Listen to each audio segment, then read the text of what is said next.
Hello and welcome to Crucible of Words for more dedicated Legacy action. Today we're going to be continuing our exploration of Control and Legacy, and I'm warning you now, this deck tech is going to be a long one, so feel free to skip ahead if that's not your jam, but I'm going to be going into a lot of deck building theory behind this one. So recently I've been playing Phil Blackman's Bant Miracles deck. I've played 3 different builds of it that he sent me, and I will link in the description to one of the Eternal Daedalus videos where he's discussing it. So out of the 3 videos, 2 of them did not go so well for me, and the list was very difficult to work out what was going on. I imagine if Phil was watching it, he'd probably be aghast at some of the things I was doing, because there's lots of like really unusual singletons and different ways of playing that deck that is sort of outside my general comfort zone. And I think you would have to play that deck yourself a lot to work out how all the pieces interlock together precisely to make it work and get the best of it. Nevertheless, I've had some thoughts about that deck and about the sort of Miracles control deck, and I've made some adjustments and built my own deck from the ground up that I'm hopefully going to be able to work a bit better because I understand how it works from the ground up because I'm building it myself instead of just sort of taking it from somebody else.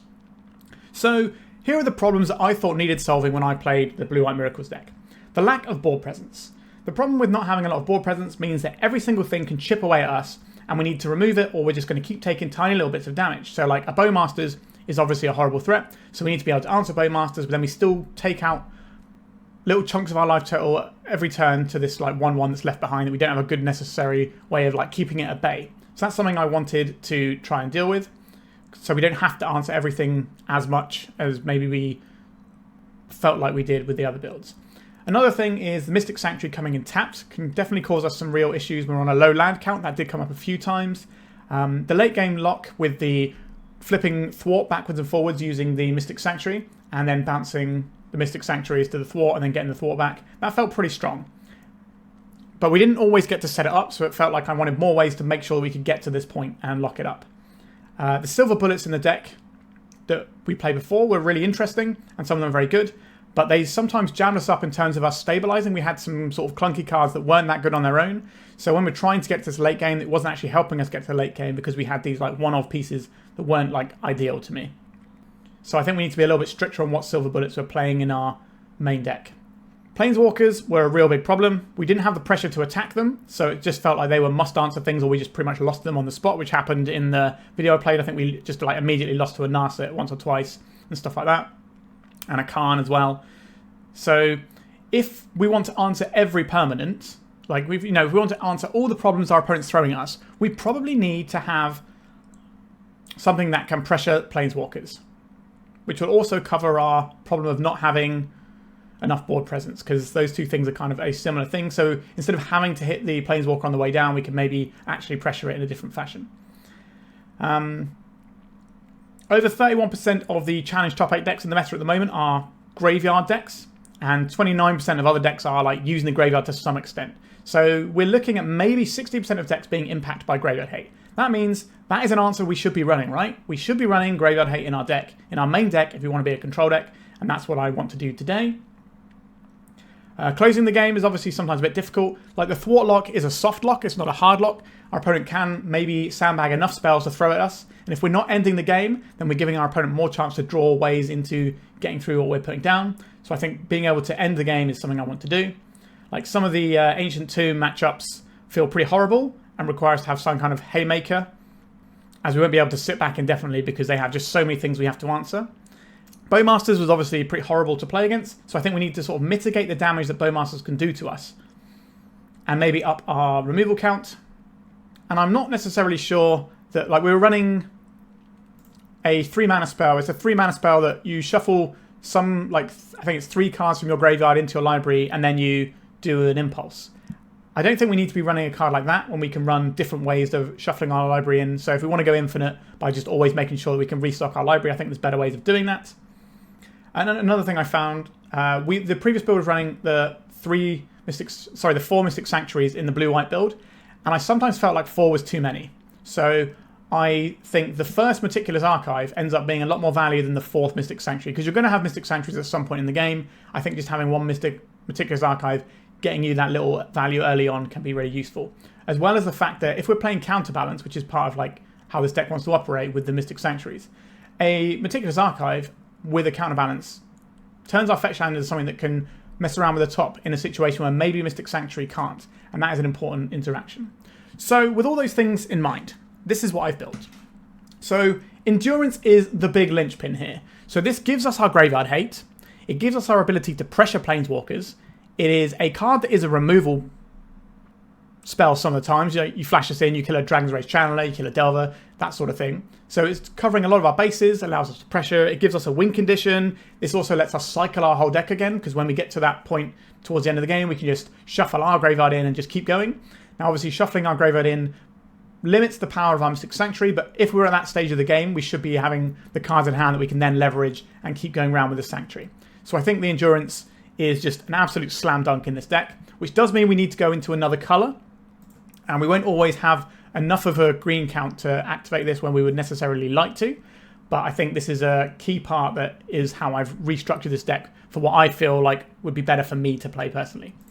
The next thing we've added here is Uro, Titan of Nature's Wrath. This is a win condition. It helps you get to that late game because it gives you more land drops. So if you're picking up lands with Thwart in a situation that maybe isn't ideal for you, this helps you put more lands back into play. It's obviously a pretty hefty win condition.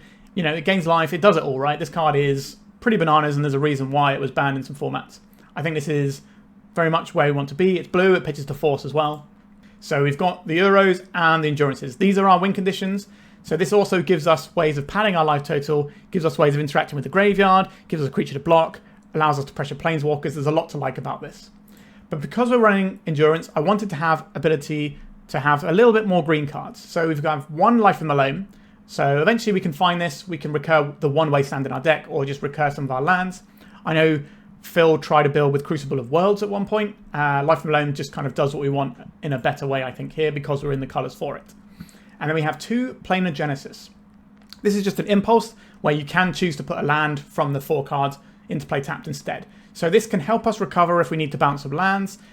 This can also, you know, dig us into a spot. And what this does is this lets us dig into our deck for answers without triggering a Bowmaster. That was something that Phil has spoken about on the podcast a few times, about how you need to have an answer to Bowmasters. He was playing Merchant Scroll and Piracy Charm as a way of doing that. I think we just have some things that can dig us cards without costing us Bowmaster pings. And I think this is kind of a big deal here, as well as bumping our green cards. Obviously, this card is a little bit weaker than some of the alternatives we could run, especially some 1-mana alternatives, but I think that's okay. We also have a Stock Up in here. This is a card that we can recur with the Mystic Sanctuary. Again, it digs through Bowmasters without having to get us pinged, so I like this. We've obviously got the Counterbalance Thwart combo, but because there's a lot of scary combo decks in the format that are trying to go underneath us at the moment, I've put in a couple of Force of Negations. Yes, it's card disadvantage, but we're hoping to recoup that in the mid to late game when we start doing things like Uro and just chaining off and drawing a bunch of cards. So this is how we're trying to do it. So I think Phil's build usually runs Predict as a card advantage engine. We're using the Uro as sort of one of our main ways of doing that. Our removal suite is deep. So we have 4 Swords to Plowshares, we have 1 Path to Exile, which is again another nod to the fact that Orcish Bowmasters is pretty good against some of the things we're trying to do. We have ourselves the 1-of Terminus. When you have a 1-of in a deck like this, where you're going to see most of your deck in a game, the power of a 1-of increases a lot. We have 3 Prismatic Endings, which is a nice flexible answer.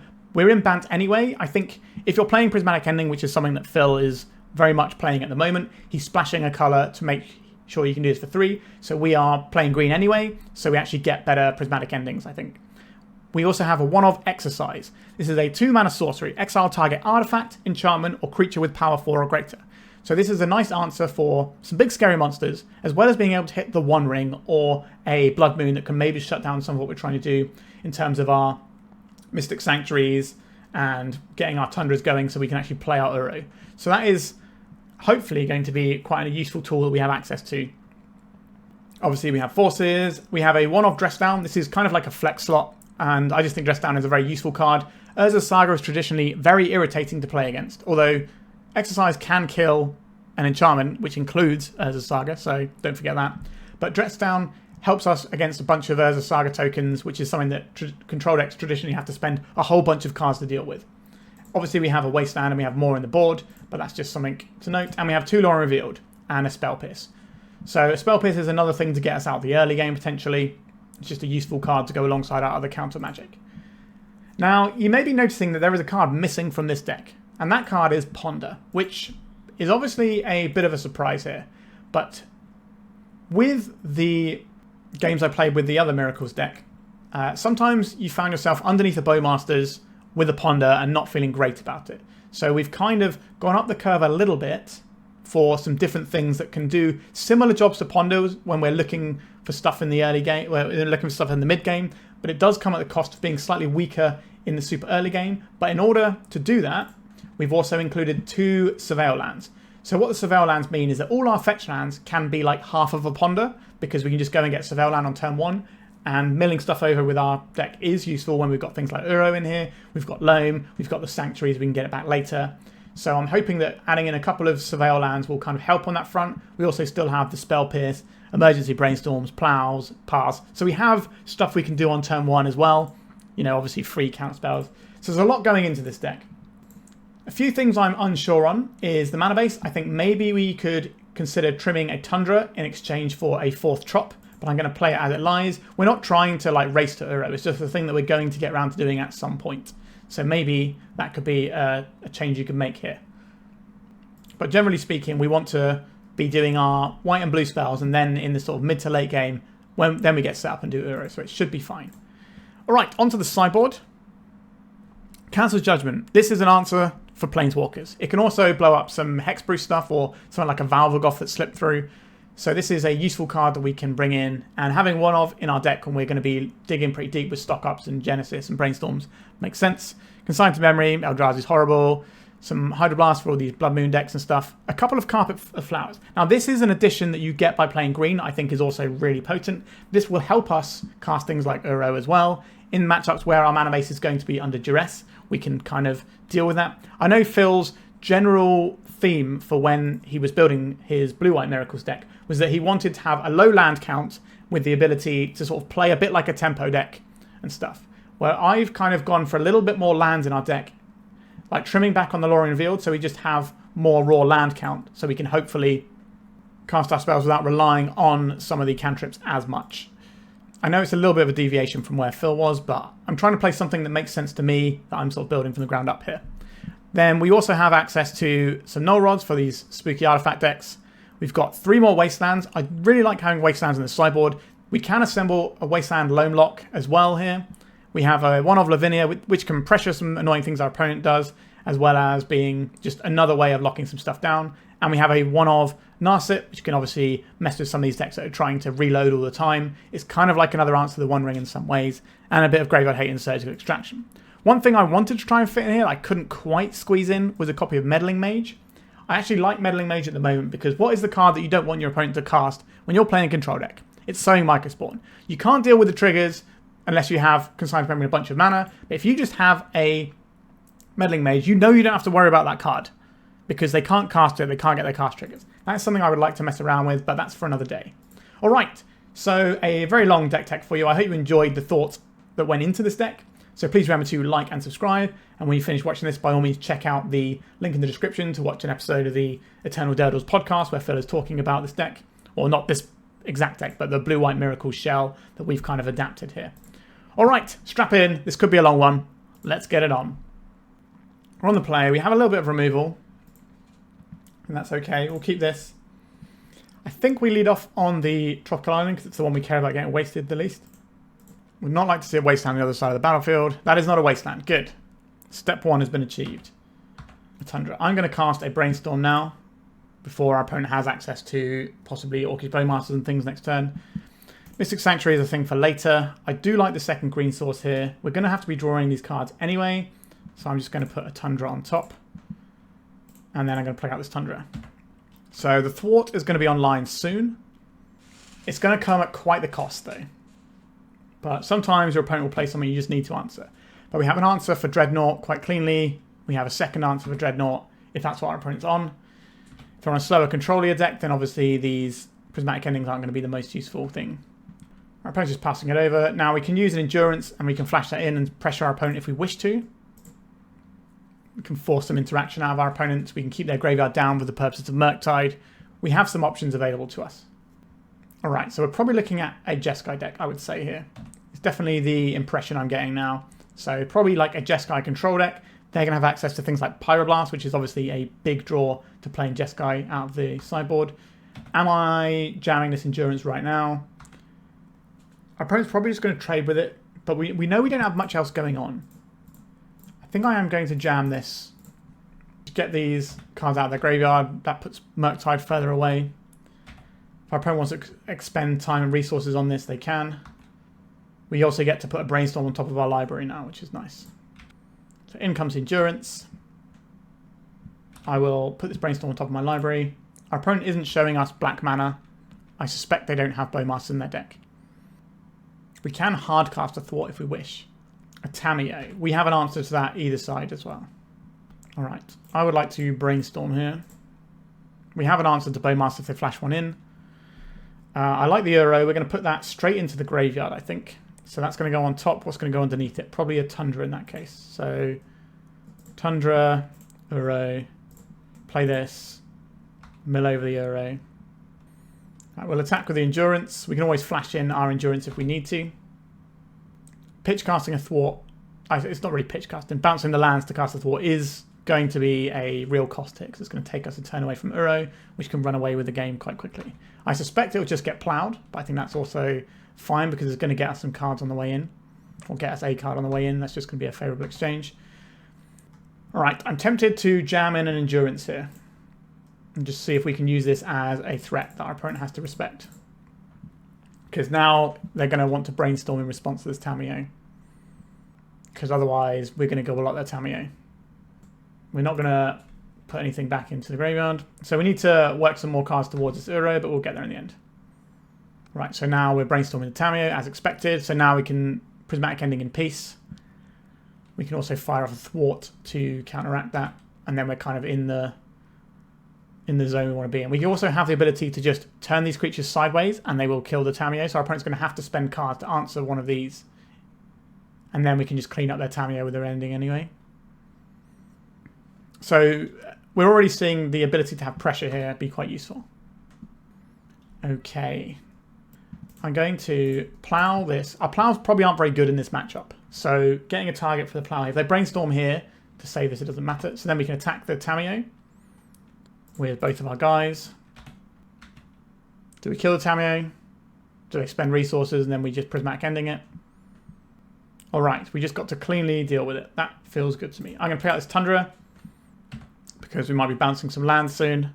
So having more lands is not the worst place for us to be. Already enjoying having these Endurances in our deck. A Terminus. Do I care about this Terminus? No, I do not. This is not what we're interacting with here.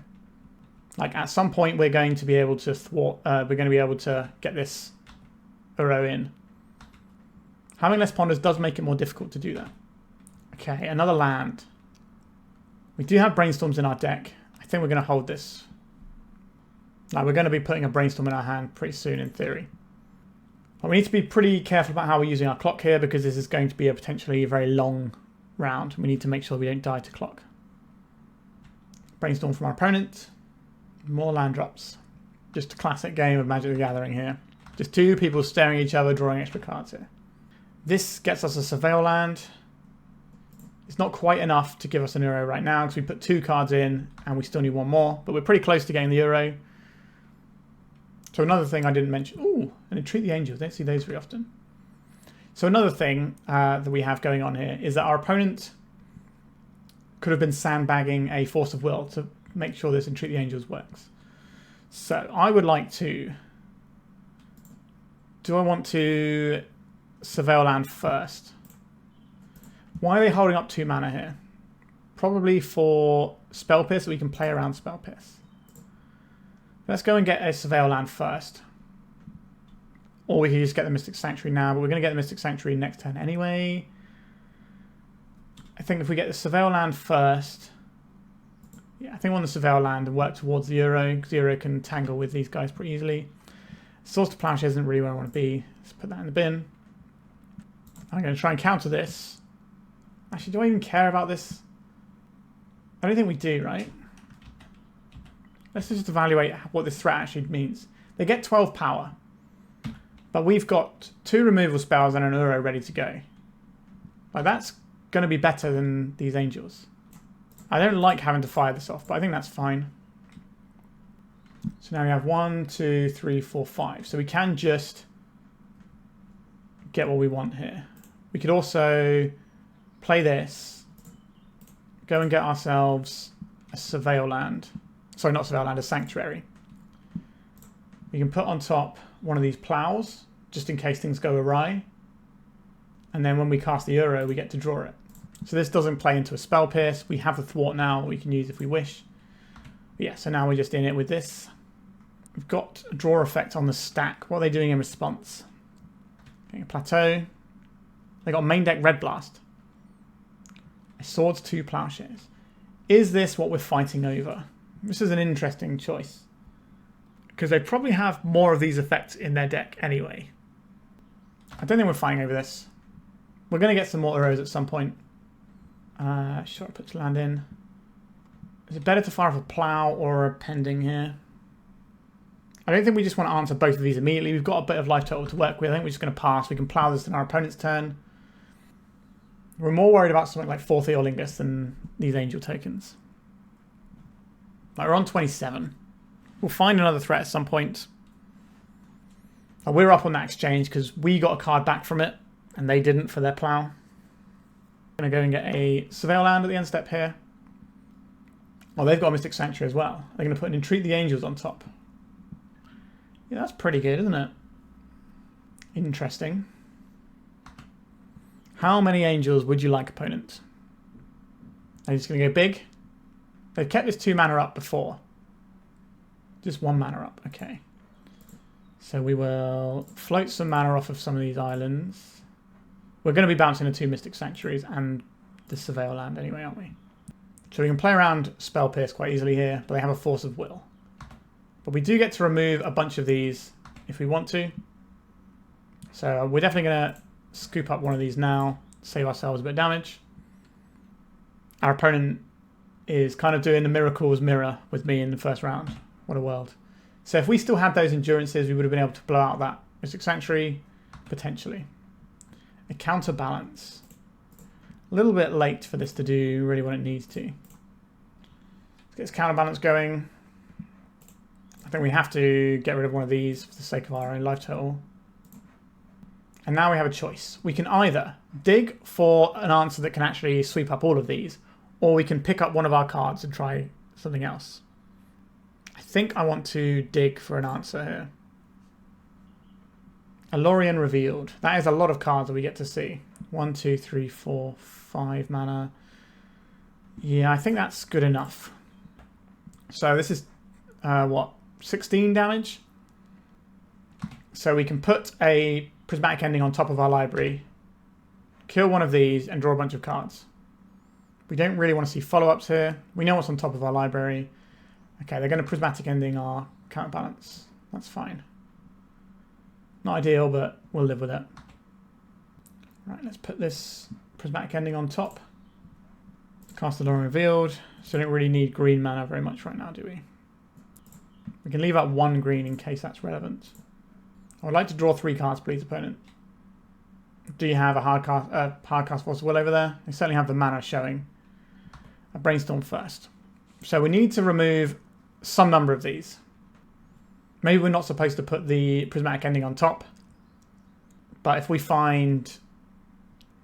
Yeah, I guess we have to just be digging for like Terminus and stuff here, right? So maybe it's wrong to put that on top. So even if we hit 2 removal spells, it's not going to be enough. Yeah, I think that was just an error on our part. We need to have a Terminus and the way to use it. It doesn't matter because I have a Force of Will anyway. Sure. All right. Okay. Our opponent's deck is probably going to be a little bit more refined than ours is. Because obviously we're on like a first edition of our brew, if you will. So, how do we want to approach this one? Carpet Flowers is a huge mana advantage. Our opponent's mana base might be susceptible to Wastelands. Council's Judgment, if they have some Planeswalkers, might be useful. The Nasa is a Stone Cold Dunk here, for sure. Consign to Memory, we can hit the Miracle trigger if that's the thing we're worried about. I'm not entirely sure it is. The Hydroblast can answer specifically Fourth Eolingus, which is obviously a card we're worried about. It also answers Pyroblasts. So I think there's a whole combination of these cards that could be playable.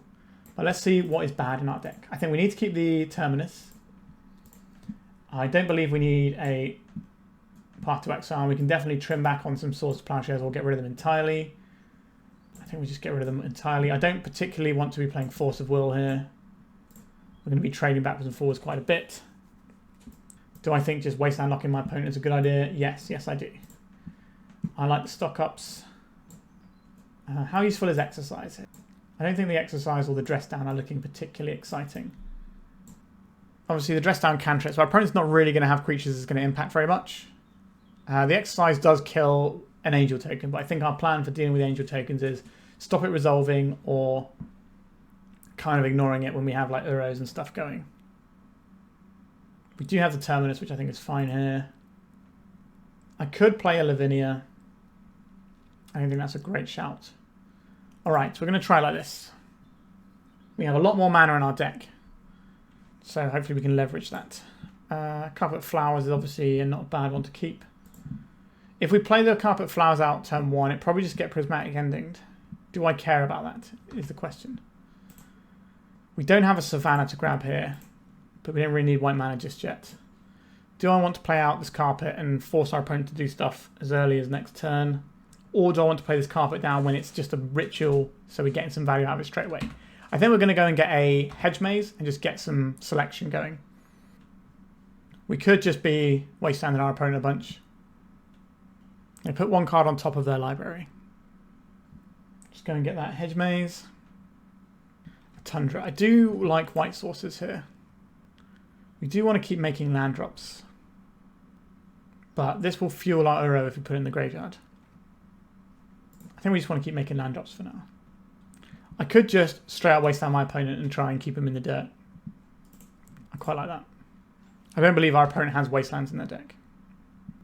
Right, so I have a Planar Genesis, and then next turn we can just start playing some Carpet Flowers, and then have a lot of mana to funnel into stock ups.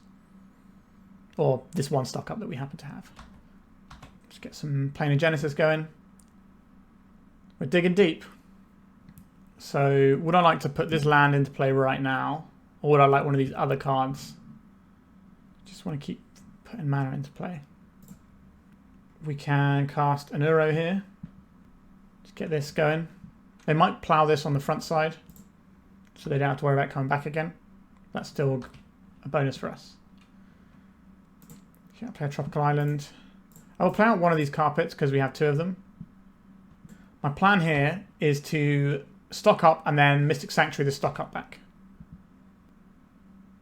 Basic island. We're just going to see a ponder here. We are. Okay, so we are way ahead in terms of mana in play, but our opponent's obviously got a grip full of cards, and it's going to be a case of who can leverage their position better. But we're about to start drawing a bunch of extra cards, which should hopefully start pulling us ahead. Surgical Extraction on our Uro. Well, that is 50% of our win conditions gone. Maybe they won't click them all. They're going to have us see our deck, which is obviously going to be good because they're going to know which pieces of interaction they need to play around. So we can just wasteland our opponent into oblivion and then try and win with endurances. We can loop them around many, many times. But now they know all they have to do is get rid of our endurances and we'll lose. Prismatic Ending, sure. We have another one, so we don't care about that one going. That's why we played one out, because we had a spare. Okay, I would like to stock up, please. We're getting a Force of Will out of this. Right, we've got 2 for 1. Play this, put the stock up on top, and we're ready to do the exact same thing next turn. I am a little bit fearful of the red blast our opponent must be packing. Brainstorm, sure. Snapcaster Mage. Are they going to like surgically extract something like our wastelands? They are. This is going to shuffle the stock up into our deck as well. Alright, so our wastelands are gone. Our Uros are gone. Opponent's low on cards, but we're obviously very low on resources. Hydroblast. Okay, so we have either a Surveil land or a Planar Nexus. I think the Planar Genesis, which I think is the better thing to have here. I'll take a hit. Let's go get a Mystic Sanctuary. Put the Planar Genesis on top of our library. Draw the Planar Genesis. Counterbalance, Endurance, Hydroblast. We're not putting a land in, obviously. Which of these cards do I like best? The Counterbalance is definitely useful going forward. The Endurance answers this immediate problem, but this isn't a big problem. You already have the Hydroblast, which is kind of a really useful tool here. Do I want to Counterbalance and play right now? We know they have Snapcasters. I'm kind of leaning towards the Endurance, but maybe it's the Counterbalance we want. I'm going to go for the Counterbalance and see if that's the correct play. I'm unsure about that play. I'm sure people will let me know in the comments how bad they think it was. I don't think we have to care about a 2-1 for a while.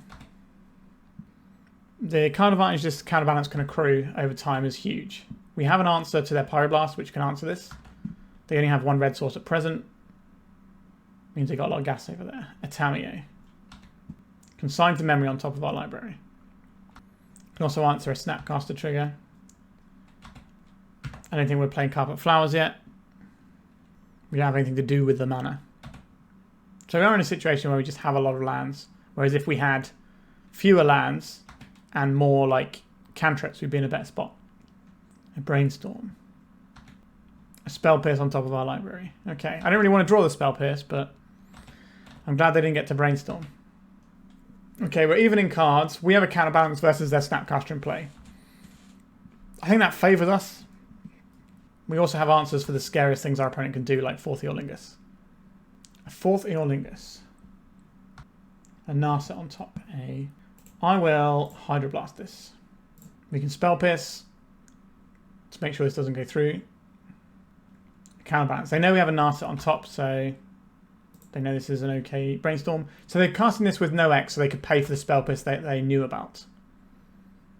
Just take 2. The other option we had there was to let them attack us, and then we just consign the trigger to get the Monarch. But I think it's better if we fight there, because then our Spell Pierce can be more leverageable. But we're about to get a Narset in play, which is not a bad place for us to be. I'm pretty sure we're going to stick this Narset as well. I think this is a good turn to drop the Carpet.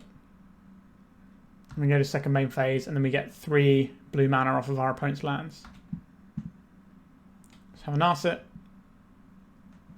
Right, I will have a look. Counterbalance. A Lórien Revealed is pretty nice, isn't it? Right, let's just draw a bunch of cards, please. Alright, we're in with a bunch of extra cards. Do I think I need Consign and Spell Pierce this turn? Or is the Meticulous Archive where I need to be? I think I'm going to hold up maximum interaction because we're now in a pretty solid position. They can attack the Narset to 1, but then the Narset's still going to be able to stop them drawing extra cards. Even though we knew we had the Narset coming, I still think it was worth stopping them getting the Monarch. Because I just don't want that introduced into the game if I can avoid it. This is coming at Narset. This is basically like stopping us drawing an extra card. We haven't seen the energy shell like the Wrath of the Skies, Tune the Narrative, Galvanic Discharge, which is Galvanic Discharge is something that can hit the Narsets. We haven't seen that yet, but it doesn't mean our opponent doesn't have it. Prismatic Ending targeting our Counterbalance. Yes, let's reveal. We have a Brainstorm on top, do we? Is it worth Spell Piercing this? No. We just lose the Counterbalance. But this countered 2 of our opponent's cards and drew us another card out of our opponent's hand. So, pretty nice. Okay. I think in response to this, I'm going to Brainstorm. And then I get a better idea of what colour mana I want. Okay. I don't really want this Life from the Loam. How are we going to get rid of it? We're not, is the answer, right? I guess we can dredge it away. So we put it on top of Meticulous Archive. And we say yes to this. And we say green. We'll shut off our opponent's graveyard. We know they've got a bunch of graveyard stuff in their deck. So they've got Snapcasters. I don't know if they got Murktides, but this does obviously give our opponent loads more stuff later on. But that's not a problem. Put this into our graveyard for now. We can dredge this if we want to. I don't think it's a great play to do so. Right, we're sitting pretty now. We have the biggest creature in play. We have a surprise additional creature in play. A Swords 2 Plowshares. Goodbye, Endurance. So this is going to attack our Narset. We're going to play the Endurance, and hopefully that gets our opponent in an unhappy place. Are they considering what happens if we have another Endurance here? Alright, Endurance. Do I want to put these cards back into my deck? No. I guess I could have hidden the plow. But our opponent doesn't have white mana right now. They're casting a red elemental blast on our Nasa that's already drawn a card. Okay. So now we get to be the one doing the attacks. We've got the same amount of cards in hand, but we're about to draw for turn. We've got 2 situational answers. Our opponent knowing about them makes them worse. We know we're not drawing anything good. We're just drawing this Tundra. I don't think we need to play this out. We're playing Brainstorms. We can shuffle this away. We are behind on clock. A Swords to Plowshares. We can't fight over that with the tools we have. I was thinking about making this a counterspell. It is not a counterspell right now, though. Planar Genesis. Say no to this one. Green and blue. It's got a Genesis on. Say no to this. Put the Brainstorm into our hand. Cast the Brainstorm. Okay, I like a bunch of these cards. It's going to take a while for us to win the game from here. I don't think the Spell Piercer is necessarily doing very much right now. And we don't need this Prismatic Ending right now. Say no to this. I don't think we're going to have the time to win this match, but I'm going to try and win this game because at the end of the day, I'm playing for content. I'm not playing to try and get the best record. You know what I mean? I could dredge to mill those cards over, but I think it's fine. We don't need to Brainstorm yet. We can Brainstorm next turn. Then we get to see more cards. This is card advantage for our opponent. But I don't think there's that many cards that matter. So I think we're going to try and counter the cards that matter. I think our opponent is just going to be on the plan of kill the last 2 endurances in our deck. And that's going to be how they win this game. Which is a little bit spooky for us. A Mystical Sanctuary. A red elemental blast. Let's just counter this Mystic Sanctuary trigger. We should have paid a bunch for it, but I'm trying to be quick with my time. I would like to get the conclusion of this game at the very least. Ponder, sure. I'm glad we got that counterbalance early when we had a choice of counterbalance and endurance. It did work out relatively well for us. A counterbalance for our opponent. How big of an issue is this for us? I think I want to answer this. A Fluster Storm. 1, 2, 3, 4, 5, 6. We can't pay. But we can then just spell. We can spell pierce this, right? Because we have a spell pierce on top of our library. We'll put back ending, and ending is fine. So they could have access to a red blast. They did not. Okay. So now we get to Lórien Revealed and just draw a bunch of cards. I think we're in a position where we're likely to win the game, but we haven't fully locked it down yet. I think weirdly the thing that's going to beat us this game is the fact that our opponent had the Surgical Extraction. There will come a time where we actually want to dredge our life from below just so we don't have to keep clicking through it. Okay, we can go and get a Mystic Sanctuary or whatever. We're sitting pretty now. We can just bring back the Lórien Revealed and draw that next turn. We've got the Thwart lock going. This is our last Mystic Sanctuary. Let's get back this. Where is it? Lórien Revealed. We're in the zone now. Maybe we could have bought out some lands for the carpets. Alright, let's just draw some more cards. So we're certainly pulling ahead in terms of the resources we have available to us. A Snapcaster Mage. Where is this going to find them? A red blast. Right, I'm going to pick up my 3 Mystic Sanctuaries and deal with the Snapcaster Mage. Okay, we've got plenty of stuff going on here. Put this Thwart on top. We go to the end step here. We can bin off a land. We've got a Loam if we ever need more lands. I don't think we need more mana here. We should have a big X spell. That'd be nice. Our opponent is now Hellbent as well, so I think we are going to creep this one over the line. And then we're going to lose game 3 based on time. Our opponent's got a solid minute above us. And we have more operations to do to win this game than our opponent does. So we have the Thwart now. At green mana. This game is not coming down to decking. We have 2 hard counter spells in hand here. What am I going to put on top here? Another Force of Negation, seems fine. Right, we've got plenty of answers. Our opponent's drawing 1 card a turn. We're just going to have a whole grip full of counter magic. I think we've established what looks like the lock here. And we just attack 3 times with the Endurance. Get back, a Hydro Blast is fine. Just amassing answers to everything that you could possibly imagine. And we get to draw like the best card every turn. We don't care about that. We have a handful of things we care about, and we have 3 counter spells, and next turn it'll be 4. And at any point we can just thwart and put all the counter spells back into circulation. Do I care about this Tamiyo? No. This is probably just to run the clock down, to be honest. So I respect. It works. Send in. You can block here. If I have a Brainstorm and flip it, then we just kill it next turn. Yeah, it's just they're just doing it for the purposes of the clock. 7 cards on hand, 14 cards in library. So the way we drew it up. Tamiyo Inquisitive Student, sure. Depending on what we draw, we might just Prismatic Ending this. Let's just get our damages in. This game feels unlosable. This match feels unwinnable, but the game feels unlosable. So the surgical didn't actually end up mattering here, because we just got into our late game loop-in nonsense. Flame of Anor. Can't target spell if it's red. They got 1 card in hand. We can counter any spell. We know this is the end of the game if we do that. It also removes it from circulation permanently, if that was a relevant thing. So in the last game, we're going to be boarding out the Carpet of Flowers and the Life from the Loam, because we just can't afford that sort of time constraint to our clicks. All right. To the sideboard. Yeah, I don't think we can win a game if we have to click through Carpet of Flowers and Life from the Loam questions a bunch of times.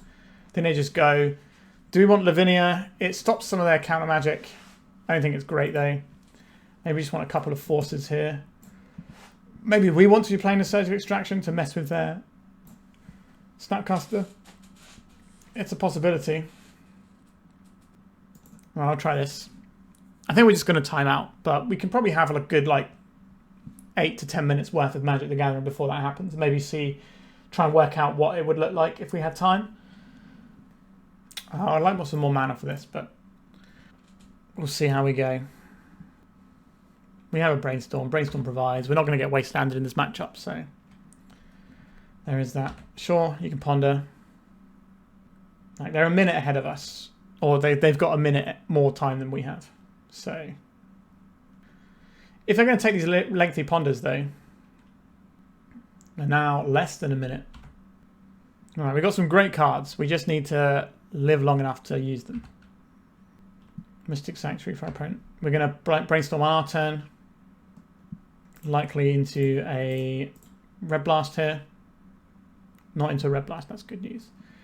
Okay, our hand is not really going to do the things it needs to do necessarily. Is Narset or Uro more important? Uro allows us to win the game. I guess we're putting these 2 back. Play out our land and pass. That was a lengthy Brainstorm to resolve, unfortunately. Would like to get a land into play, ideally. This also cleans the top of our deck. Sure, that's fine. I hope they spend 3 minutes resolving this Brain Search. They did not spend 3 minutes resolving the Brain Search. Boo earns. Hedge Maze, that seems fine to me. Get extra Surveil in. Surgical Extraction, I don't think that's where I want to be. Just fill up our graveyard towards the Euro. So by casting the Planar Genesis there, we also get the ability to F2 our opponent's turn. That just passes until your opponent has a play, instead of having to pass each little bit and then do our Planar Genesis at the end step, which would be optimal, but the clock is not optimal for us right now. I've taken a lot of time over there. Surgical Extraction or Brainstorm. Sure. This just allows them to see what we're doing, but then they have to take more operations, and the clock's edging ever so closer. We're down to 40 seconds difference in clock now. That is something I could make up by playing quickly. Okay, it took a while there. Magus of the Moon. Yeah. Unexpected. Alright, I'm going to discard this Uro. I guess we need to draw our one of basic island. We're going to keep blue cards so that when we do it in our opponent's turn, we can Force of Negation twice to protect it and unlock our mana. Alright, just bin off one of these. Jason Mind Sculptor over there. A land. We have these two long games of like lots of really cool back and forth, and it's just going to end with Makers of the Moon. Or not, as the case may be. I will take 2 from this and then I'll do it in the end step. I don't want them having their mana untapped on their main phase. Oh, their mana being able to use the stuff they have. Alright, Hydroblast. Destroy target opponent if it's red, please. I'll double force to protect this if I have to. We're in it now. A red blast. We'll pitch our Force of Negation. I don't really want to have to pitch a stock up, but I also can't function underneath that card. Stock up. Snapcaster Mage. Okay. I'm getting red blasted. Yeah, we could have played a land to avoid... Oh, they're surgically extracting. They're going to surgically extract our endurance, are they? They're surgically extracting our Force of Negation. Sure. You are now behind on clock, opponent. You had all the time in the world here. You just needed to not play slowly. I'll take this win if we get it. Flutterstorm. We're not paying for this. Alright, F6 value time. They know what we have in hand, so here we are. Counterbalance, you say. Go Gadget Endurance. Brain Sage. Be my guest. You've got 56 seconds left now. Flame of Anor on top of their library. I think we're going to win this one, even though our opponent had nearly 2 minutes ahead of us in time. What you got on top of that counterbalance? They're going to Brainstorm. If they try and Mystic Sanctuary something on top, we can Wasteland it, and then they won't have enough islands. Okay, they didn't do that. Say no to this. I'll put this Lórien Revealed in hand, I guess. Guess what I'm worried about is our opponent having a big 4th Eolingus turn. So we'll make the 4th Eolingus smaller so it doesn't have enough time to kill us. Same deal as last turn. Just make it so our opponent can't kill us. What a weird game this is. This is peak Magic the Gathering right there. What? How has this happened? Alright. We lose that one, I guess. I don't know how. We had like 10 seconds and all of a sudden it disappeared. I don't know if I just had a lag spike or something. But I thought we had that one. Obviously, we don't know how this matchup actually ends. This is what I would count as a draw because it didn't really go anywhere. But it certainly felt like we had some really good tools in this matchup still. And I think our late game was better than our opponents. We just need to not get bodied by like a 4th Eolingus at a weird time. But I hope you enjoyed a massive control fest. That's just game 1. Sorry, round 1. Let's go to round 2 and see how it goes. All right, our opener for round 2 is a bit awkward. Very mana heavy. I think we can do better. Okay, this has some other issues, but I like having lots of cards. And Brainstorm allows us to see lots of cards. We also have another land, so it's not really a one-lander. Unless they go first, Thwart sees our Lórien Revealed, untap Wasteland us. That could be bad. But we still get a Brainstorm in that instance. Once Upon a Time. What flavour Once Upon a Time are we looking at here? Cradle Control, or Eldrazi, or Cloud Post are the most likely. Boggart Trawler. This doesn't necessarily mean our opponent is on neutral spells. Okay, this probably does. Okay. Dark Ritual. Well, we have an answer to them comboing here. If they don't have any more mana. Ugh, just a Charbelcher in the main. Wowzers, trousers. It's not the one we wanted to see, was it? Okay. We had the answer to the oops and they just went for the Belcher. So we know they've got a second land. Do they have any mana to fire this off? They do. Do we have a response to this that actually matters? No, I don't believe we do. We get to see their deck though. Okay, so how many Charbelchers do they have? They just have the full 4? Or is there only 3 there? 1, 2, and 1, 2, 3, 4. Yes, they have the full 4 in there. Yeah, that'll do. That's an interesting development. I've not seen the Useful Spells deck running full Belcher in the main deck before. Okay, Null Rod, that stops some of the things they're doing. Consign to Memory stops some of the things they're doing. Surgical Extraction is useful. Lavinia is useful. Terminus is rubbish. So are they pitching into like a beatdown plan from the board? That is a possibility. Dress Down works out here. Exorcise works. Spell Pierce is good. Endurance is good. We want to keep our green card count high for Endurance, which means we're probably playing Life from Loam, even though it's not very good here. Maybe we do cut the Loam because it isn't that good. Obviously, we want Forces. I think we're losing some amount of our plows here. We can keep one plow in just in case they are on the beatdown plan. We still have Prismatic Ending, which works. We got rid of the Terminus already. Endurance can block and do some stuff to some creatures. Sure.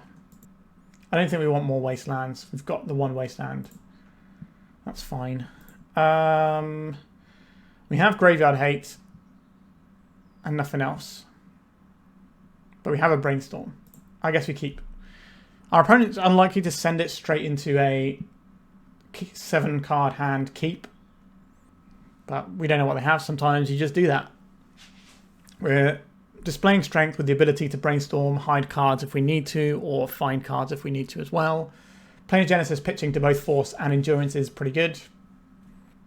Are we going to want access to green mana here, or are we going to want access... Okay, they're doing this on our turn before we get to do anything else. That's interesting. So this kind of makes me think they need something specific like mana.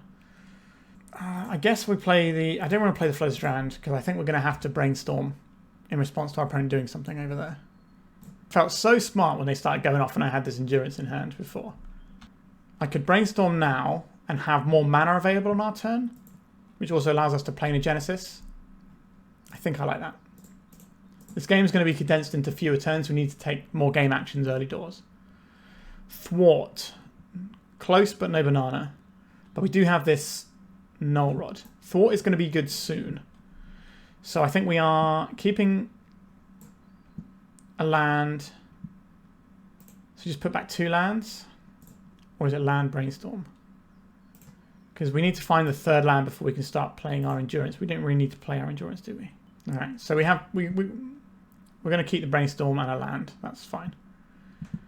We don't really want the land on top at this point, so this becomes a tropical island. We say no to Charbelcher. We say no to a bunch of artifact mana.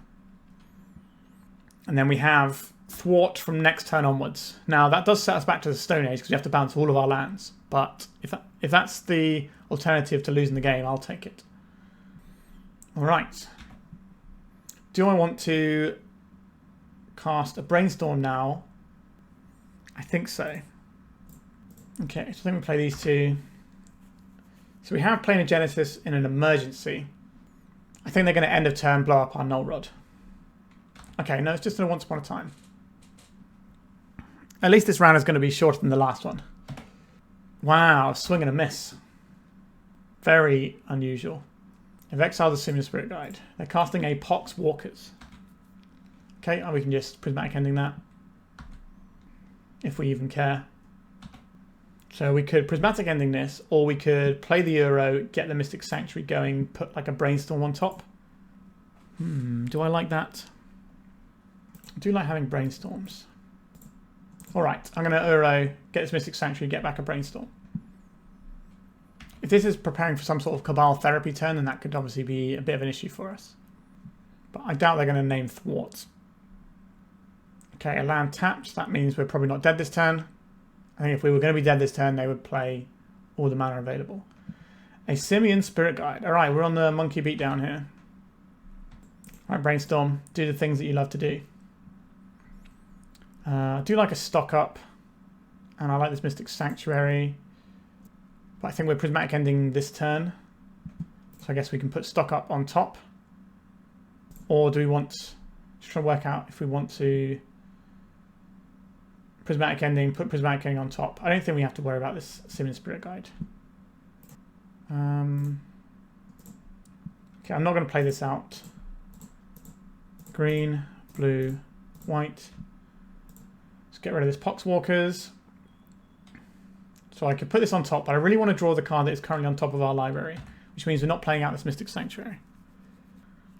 It does get awkward if we need to thwart, but I think that's fine. But this is not going to kill us. We're going to play an Uro in a couple of turns, and then our opponent's going to die. All right, let's stock up. I like Force of Will, obviously. We haven't played land yet, so we can play Hedge Maze, or I could just put this stock up on top of our library. We just go like Consign, Force, any order for those. Play our Mystic Sanctuary, put the stock up on top, and pass it over. This feels like a difficult position for us to lose, but Oopsal spells can do some pretty busted things. Like, the whole point of the deck is it does busted things. But this is certainly not going to do anything in the face of our Uro that's coming soon. Like, we could play Uro this coming turn if we want to, instead of stocking up, but we would need to find another way of putting card in the bin to do that. So we could Planar Genesis, find a green source, or we could just stock up, which is what I want to do. Okay, what do we have here? Spell Pierce is useful. Dress Down is useful. I think I like Spell Pierce plus. Is it Dress Down? Or is it just another Endurance? I'll take another Endurance, I think. We could have tapped in a way where we could play the Endurance if we want to. But again, we don't really care about that very much. We're just doing Uro things. A Dark Ritual. Okay. A Goblin Charbelcher.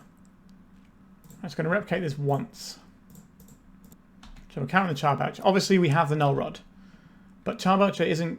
we're not getting many better targets for our... Okay, with 3. Alright, so that felt fine. Did we do anything differently on the draw? I don't believe so. In we go. I don't think we can keep this hand. We can keep this hand. Our opponent kept 7 though. We could keep this hand, but we don't have any way of playing the game out. We'll basically just be like, can we beat our opponent with this Force of Will? That's Force of Negation. Then we have to mulligan. Nope, that's nothing. I think we are dead here. Okay. It doesn't look like anything to me. Okay, so we'll keep these 2 Endurances. We have to keep the Mystic Sanctuary, which means we're keeping the Brainstorm. Okay, opponent, I hope that you're going for a Oops kill rather than a Belcher kill. They're going to Thought Seize us first, though, I bet you. Here it comes. Right in our chops. Lotus Petal. Okay, maybe they're going to go for it. Please spend all of your resources to do whatever you're doing. A Balustrade Spy. Yep. Let's see what's into their graveyard. Let's pop this out, and then we'll work out what the dealio here is. We can work out what is in our opponent's hand. How many Pacts of Negation can I see? 1 Pact of Negation, 2 Pact of Negation, 3 Pact. So I don't have a Pact in hand. Okay, so we do get to resolve our spell. Do they have a Jack-O-Lantern? They do. Do they have a Memory's Journey? Where is the Memory's Journey? The Memory's Journey is in our opponent's hand. Right? Yes. How many Spirit Guides they have? 1 Spirit Guide, 2 Spirit Guide, 3, 4, 5, 6. There's 2 in Exile. So they have no additional mana. So this is going to mill stuff over. They have a Cabal Therapy though. Do we have to interact with the Cabal Therapy right now? How many bridges below do they have? Bridges all below / Poxwalkers. 1 Poxwalker, 2 Poxwalker, 3 Poxwalker. So they cast the bridge from below. So they cast the Cabal Therapy. And then in response, I exile. Then I put their graveyard on the bottom of their library. That seems like a winning line. Or not necessarily winning, but not losing line. So they're going to cast this Cabal Therapy. Then the triggers goes on the stack. Then we Endurance them away. And then they name Brainstorm, and then we're just playing a game where we don't have any resources. So the Poxwalkers can't come back. Our opponent gets to Cabal Therapy us here. What would you like to name, opponent? This also means that might have been the only Cabal Therapy I saw, so they might not be able to Cabal Therapy cards out of their hand if they get them stuck in hand later, like a Thassa's Oracle. They should name Brainstorm here. In the blind, it's just what you name. Unless they're worried about like Grafdigger's Cage or something. They named the Brainstorm. Yeah. Alright, we've got some turns to find an answer to a 2/3 flyer. This is not the easiest thing to answer with a Prismatic Ending though. But Prismatic Ending can answer things like Lotus Petals and stuff. A Null Rod. It's good. It answers another problem we have. But maybe we need to worry about this. But like one Uro is enough to pretty much just counteract this. Like it's 1.5 hits that just the front side of Uro does. And if we ever get the back side, it's fine. Like if we lose to the beatdown, fair enough. We mull to 4, it can happen. Please don't play any spells. Just attack us for 2, pass, let us get this Null Rod down, and shut off 2 of your cards. A Lórien Revealed. We can cycle this for a Tundra, and then play the Null Rod. What a turn. I'm glad we have more lands in our deck now. Okay, let's get the Null Rod down. We've got 8 turns to find an answer to this. We don't have the second green mana, but I think it's best to get all of our colours available. But maybe that's a mistake and we're supposed to just go for the green because that's going to be like a key colour in terms of beating what's in front of us. An Uro. Wowzers, trousers. We are really in it. So we can put 2 cards in the graveyard, which means we might be able to escape this Uro next turn. And then I think we have the game at that point. If we Surveil, though, we need to find a green source. We don't have another Hedge Maze. This has to be a Meticulous Archive. I think we do get the Meticulous Archive here. Or do we get the Meticulous... If we get the Mystic Sanctuary, we get a Brainstorm here. Alright, I'm going to get a Brainstorm. That feels like a good use of our turn. Consign to memory and some lands. Okay. Not so great. Maybe we're just supposed to get the green source there. Kind of a little bit up against it now. My kingdom for a fetch land. Poxwalkers. Yeah, that does increase the clock a bunch. And we know we're drawing into absolutely nothing here, right? It's just land and land on top. Yeah, maybe getting that Brainstorm back. Like, sure, like a solid percentage of the time we're going to just Brainstorm and everything's going to be okay. We're going to find like a fetch land and then we're just absolutely golden. But we just didn't on that time around. We could have put the Lórien Revealed on top to get our green source, but then we're still looking for that additional card. Oh, Poxwalkers, please don't kill me. So we're drawing Tundra into Island, or Island into Tundra. I think I put the Island on top. Maybe our opponent goes for the combo, and then we blow them out, and they draw it for an empty deck and lose. Right, so this is 5. We draw a blank. We take 5, we draw another blank. I'm sorry, we've got 1 more blank to draw. So we're going to be on 2. So we need to find our green source in the 1 card down. Alright, here it is. Maybe we're supposed to keep that in hand for Brainstorm purposes, actually. Alright. Got 1 chance here. Find that green source, put Uro into play. And we just don't have it. Ugh. That was unfortunate. That was the next card down. So yeah, our mull to 4 was obviously a bit problematic for us, but you know, we had a real good stab at it here, and I think we've showcased the endurance pretty effectively there. If we don't get the Brainstorm back there, if we just go and get a Surveil land, then we kind of end up in the same spot. If we just go and get a green, then we just need to find anything that goes in the graveyard, but then we didn't actually find anything that puts itself in the graveyard anyway. So yeah, I think I'm right to get the Brainstorm there. It gives us the most looks at it. It just ended up bad for us. Alright, on to round 3. Alright, we got a bunch of tools I like for this one.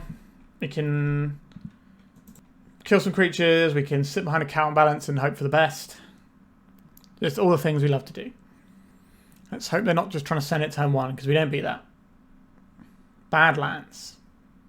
Could be Painter, could be Black-Red Reanimator, could be some Spicy Brew, could be Grixis Control. Alright, things are looking a little bit more combo-y over there. Could be the Epic Storm. Fable of the Mirror Break. Okay, so probably on a fair deck. I feel a little bit happier now. Unless this is just a good fair card they're putting in the middle of their unfair shell. They're putting a whole bunch of resources into making a Barragoyf. A 0/1 Barragoyf, of all things. One card left in their hand. Well, I feel like we're probably winning this game quite handily right now. If they don't give this any power and toughness, sorry, if they don't give this any power, then we don't have to plow it now. We can just go and get Surveil land, or we can just plow this, play the Counterbalance. But yeah, we're in a pretty happy place here. So if we get Meticulous Archive here, but on top, seems like it's going to be useful into what our opponent's doing over there. Plow their creature, and then we're going to Prismatic Ending this Chrome Mox. Alright, not a bad turn. The one way this can go wrong is if our opponent has like Soul Land into Mages of the Moon, and we could have played around that by getting a basic Plains off of this fetch land. If that happens, that's on me. But from the turn afterwards, we get to have Thwart available. Okay, I will put a Counterbalance into play, and then we'll just sit behind our counter and removal spells. And at some point, we will win the game. Alright, just a bad land and a pass from our opponent. Exorcise. First time this has come up. Or first time it's been a card in our hand. So, we'll see. This can exile a Fable of the Mirror Breaker, which is nice. So it's going to have targets on our opponent's deck. Can also just exile Chrome Moxes or One Rings. Paying cost for something over there. A Broadside Bombardiers. Sure, we'll see if we get a free counter spell. They've already spent 2 cards playing this, so... Misty Rainforest. Sure, you can have this, and I'll plow it. Misty Rainforest, we can get back anything we want, or we can get a Surveil land, which also gives us green-green. So we could just Surveil an Uro in and just start winning the game next turn. We can also use this to try and set the top of our counterbalance. But we've got some good resources available to us. I think I'm just going to Surveil with our Hedge Maze. I don't really need another land right now. Source to Plowshares. Well, nothing's getting through. We got Thwart, we got Force of Negation, we got 2 plows, we've even got an Exorcise in case they play a One Ring. So if they play a One Ring, I think we allow the One Ring to resolve and then remove it. So they get 1 card off of it, but we get to use this Exorcise, which might not be the most useful into a bunch of other things our opponent has. Alright, we're getting a little bit of lag here. Nope, it's gone now. Okay, cool. I don't think this is a matchup that's going to take the entire clock. But we are obviously light on win conditions.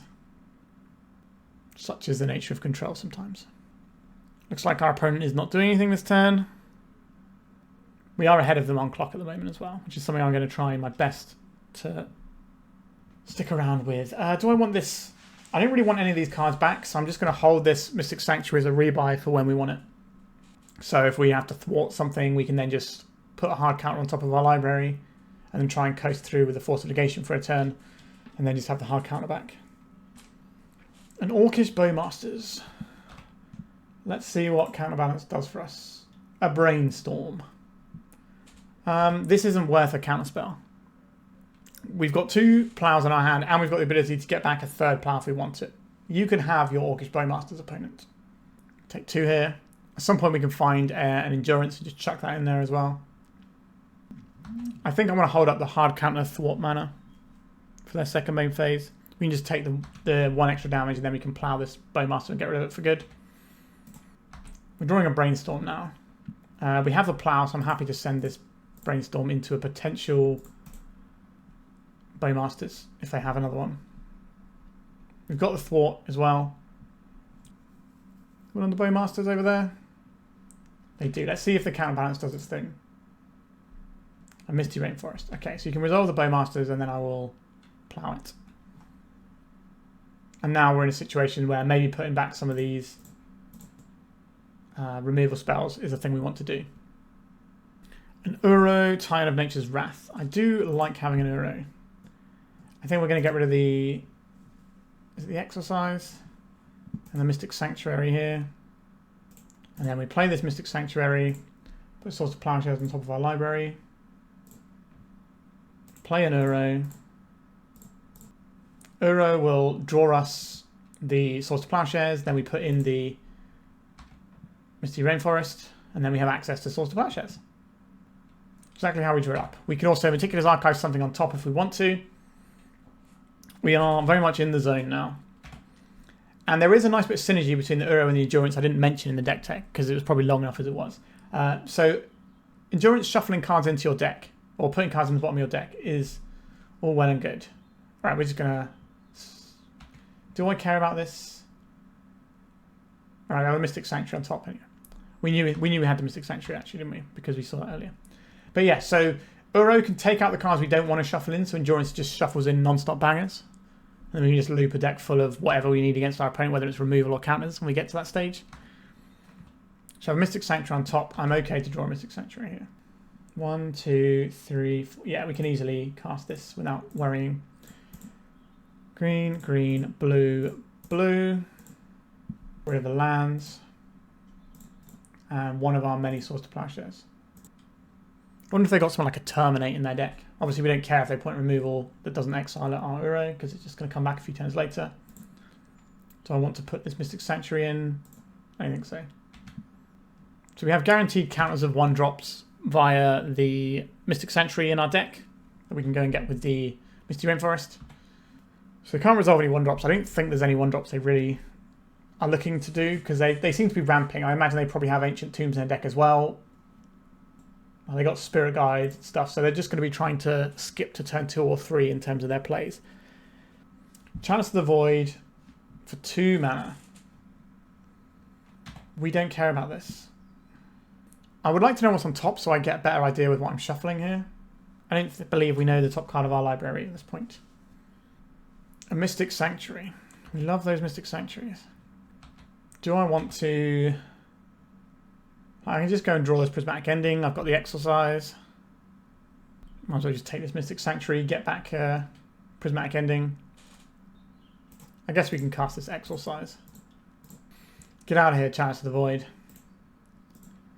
And then, what would I like to put in our hand? I think I would like the Prismatic Ending more than anything. We attack with the Uro. We draw the Prismatic Ending. I don't think I'm going to use a Prismatic Ending on that guy. We could put this and put something else on, but I don't really want to do that yet. We are just in a very commanding position here. Got access to a lot of tools. I wonder if our opponent's going to be like a Leyline in the Void deck. Sure, they're putting their guy into the bus to save themselves 6 life. Bit weird when they're at 25. But maybe they have another Bowmaster and they like the idea of just having a chump blocker every turn. But they know we have removal and they know we can get removal back because they know we're sat on 2 Mystic Sanctuaries, I think. No, they know we have 1 Mystic Sanctuary. And they can probably deduce that we have access to 1 here. We don't, but they probably imagine we do. We're going to see like a Barragoyf here. Fable of the Mirror Breaker. I don't know what's on top of our library here. It's a Brainstorm. Right, let's just counter this Fable. Exorcise can pick this up as well, but we don't want them to get the body alongside it. So we just draw this Brainstorm if we wish. We can put the Force of Negation on top to cover things like our opponent's Fable. I think the main thing I'm worried about is the lag we're getting. Put this. I'll take the Fable, sorry, the Force. I'm going to attack with the Uro and draw it. We don't have a land to place. We have a Brainstorm, so we can Brainstorm something on top to use our Counterbalance. And I just think we are pretty much just a lock for winning this game. I don't know how our opponent can get through what we're doing. Obviously, I shouldn't say something like that because it can come back to bite us, but we'll see. For 1 ring. I don't know what's on top of my library, do I? So let's have a look. It wasn't a 4-drop. I will cast this Force of Negation, I think. So we have the Thwart as our next counter spell, and then we reset it, and then we can just fill our hand with counter magic using the Brainstorm. We could have put the Thwart on top as well, but I kind of want to see what we had on top. There's lots of different ways we could have played that, all of which I assume lead to victory. We say no to this. Actually, no, we couldn't put the Thwart on top, could we? Oh, no, we could. We could have Brainstormed to put the Thwart on top and use that to counter. But by playing the Force of Negation there, it means we still have the Thwart in case I have something else up.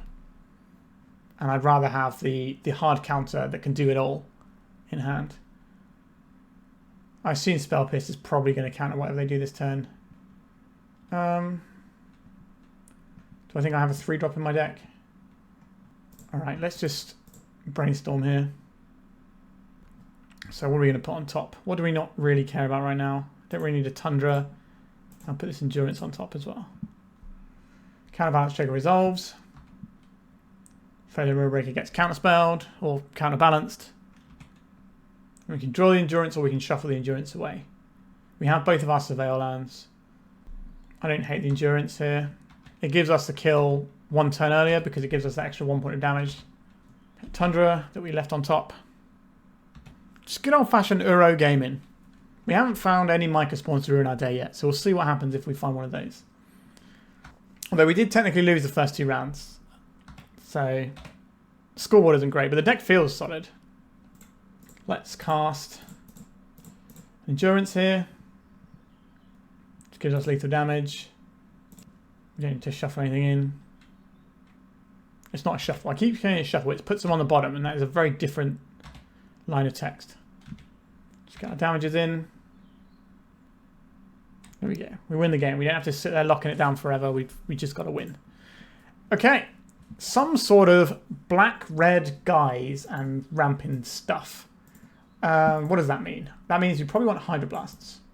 I think that's a given. The Force of Negation, if they are pitching a bunch of cards to play something, I don't mind having the Force. The Lavinia is good against them trying to ramp out something. Makes the One Ring harder to cast. I like removal spells against our opponent's creature-based deck.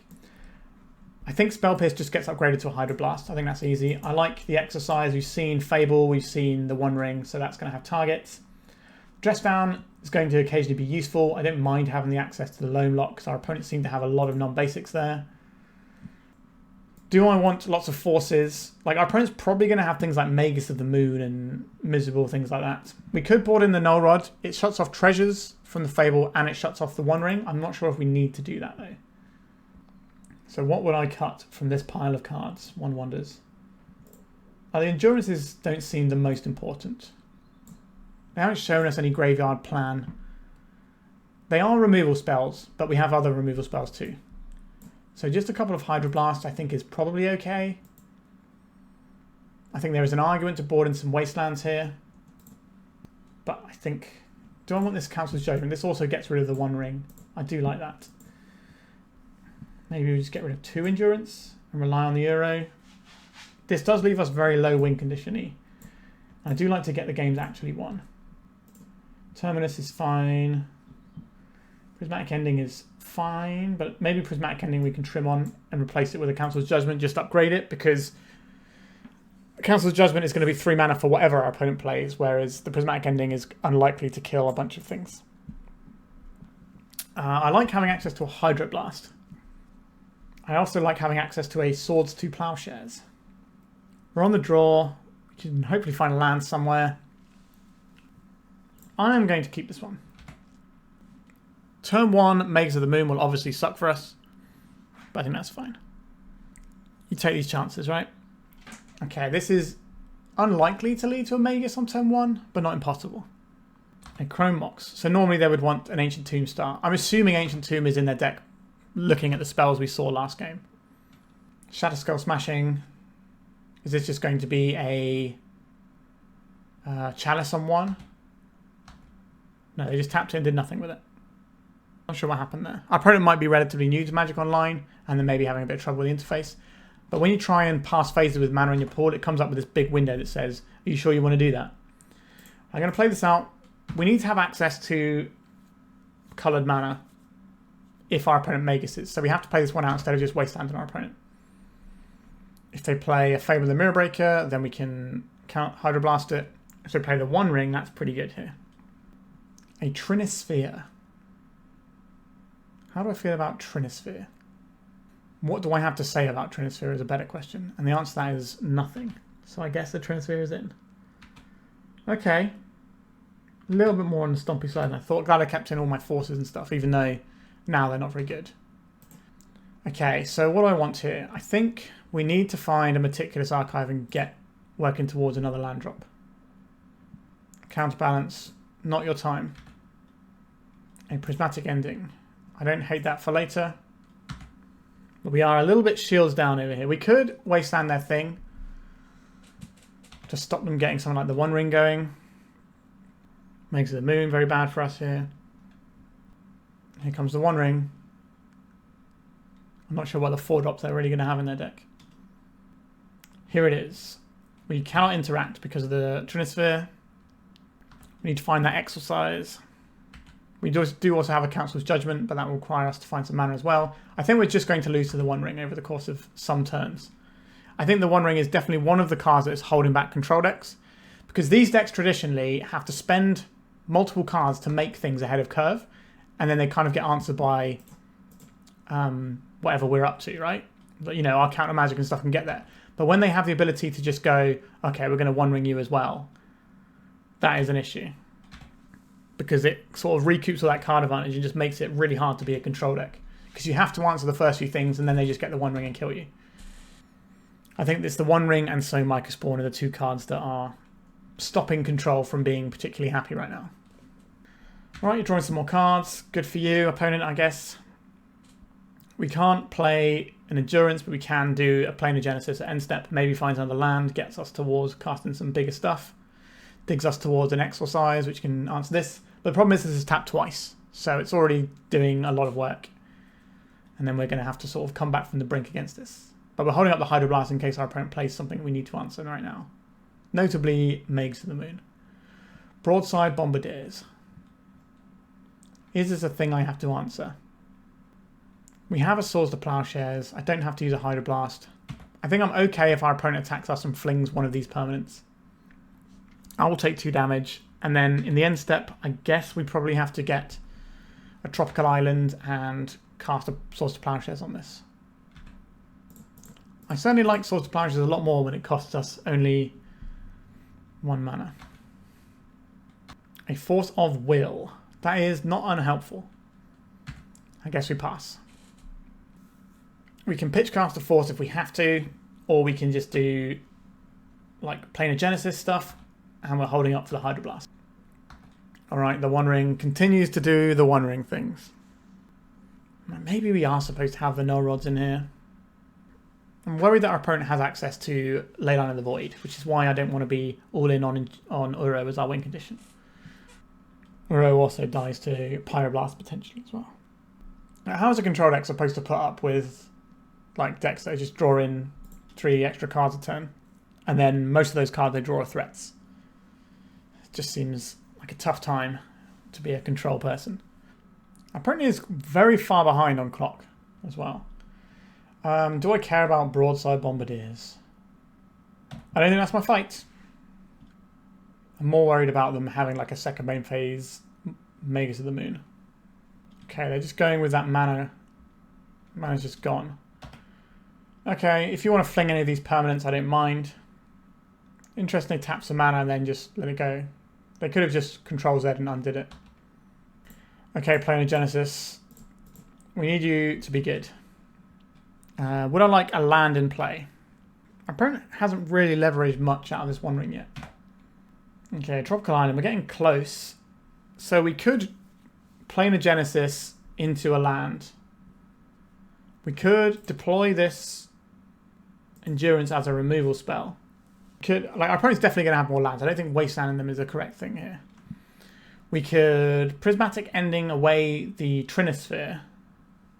That leaves us with like what, Hydroblast and Force of Will active. Okay, so white mana, green mana, blue mana. So we get out from underneath the Trinisphere. We've got a counter spell, we've got Hydroblast. We can probably Hydroblast away this Broadside, but we'll see what our opponent does first main phase. Because it looks like they've been playing all their stuff pre-combat main phase rather than waiting post-combat. Which does make some amount of sense when you have Broadside Bombardiers. You want to have more options of what you're going to fling. It's more likely to bait out some interaction as well. Right. They're drawing some more cards with a One Ring. They've seen 8 more cards than us. That's a lot. It's like they got a whole extra hand of cards. Chromox. Right, we're not fighting over this. That's not what this game is about. Are they going to imprint? They might not imprint something, but they got so many cards in hand, why wouldn't they? Another Shadow Skull Smashing, sure. They're not playing anything right now. Okay, I think I'm just going to destroy the Broadside Bombardiers. Our plan now involves getting this Uro into play.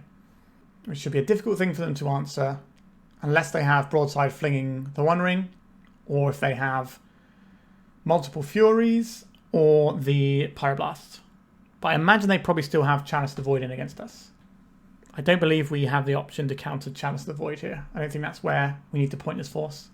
4 mana. Is this just another One Ring? It's a Pyrogoyf. This hits pretty hard. Does this hit hard enough that we need to say no to it? I think it might do. Because this makes the second Pyrogoyf a must counter. Or we die. So, a bit awkward for us right now. Are we going to see a Maze of the Moon here? If so, then fair play. Our opponent has certainly manoeuvred us into a spot where that beats us. Alright.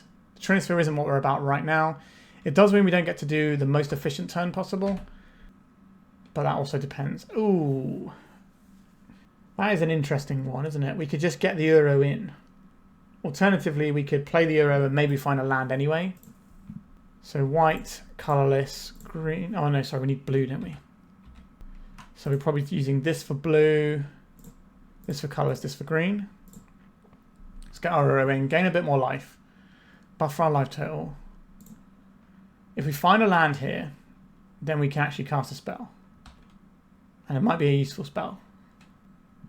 Okay, we did not find the land here. So we are shields down against what our opponent is up to this turn. But then next turn we get to play Uro. We are 1 mana short of just going Dress Down Uro. We could have waited till our opponent's turn, then cast Dress Down the end step, and then go for the Uro. I don't think that works great for us. Alright. They're drawing many cards from this One Ring. I've seen 10 cards more than us right now. But they only have 6 minutes left on their clock, which is wild for a stompy deck to have. I don't really want to win a game by clocking. In fact, I would like my games to be won a lot quicker, because I have to record 5 of them. 5 rounds. Alright, what are we looking at here? Is it time for us to get ruined by a Maze of the Moon? Let's find out. Now they are cancelling their first copy of the One Ring, I assume. I don't think they need this just for protection. I think this is just reset the One Ring so they don't die to it. I have to imagine they have 4 copies of the One Ring in their deck. Another City of Traitors. They're going to be making land drops every turn. They've got all the stuff going on. And Orcish Bowmasters, we can't interact, so they're under 5 minutes on their clock, and we're over 13, so this is wild. Just F6 this turn, we haven't got any plays.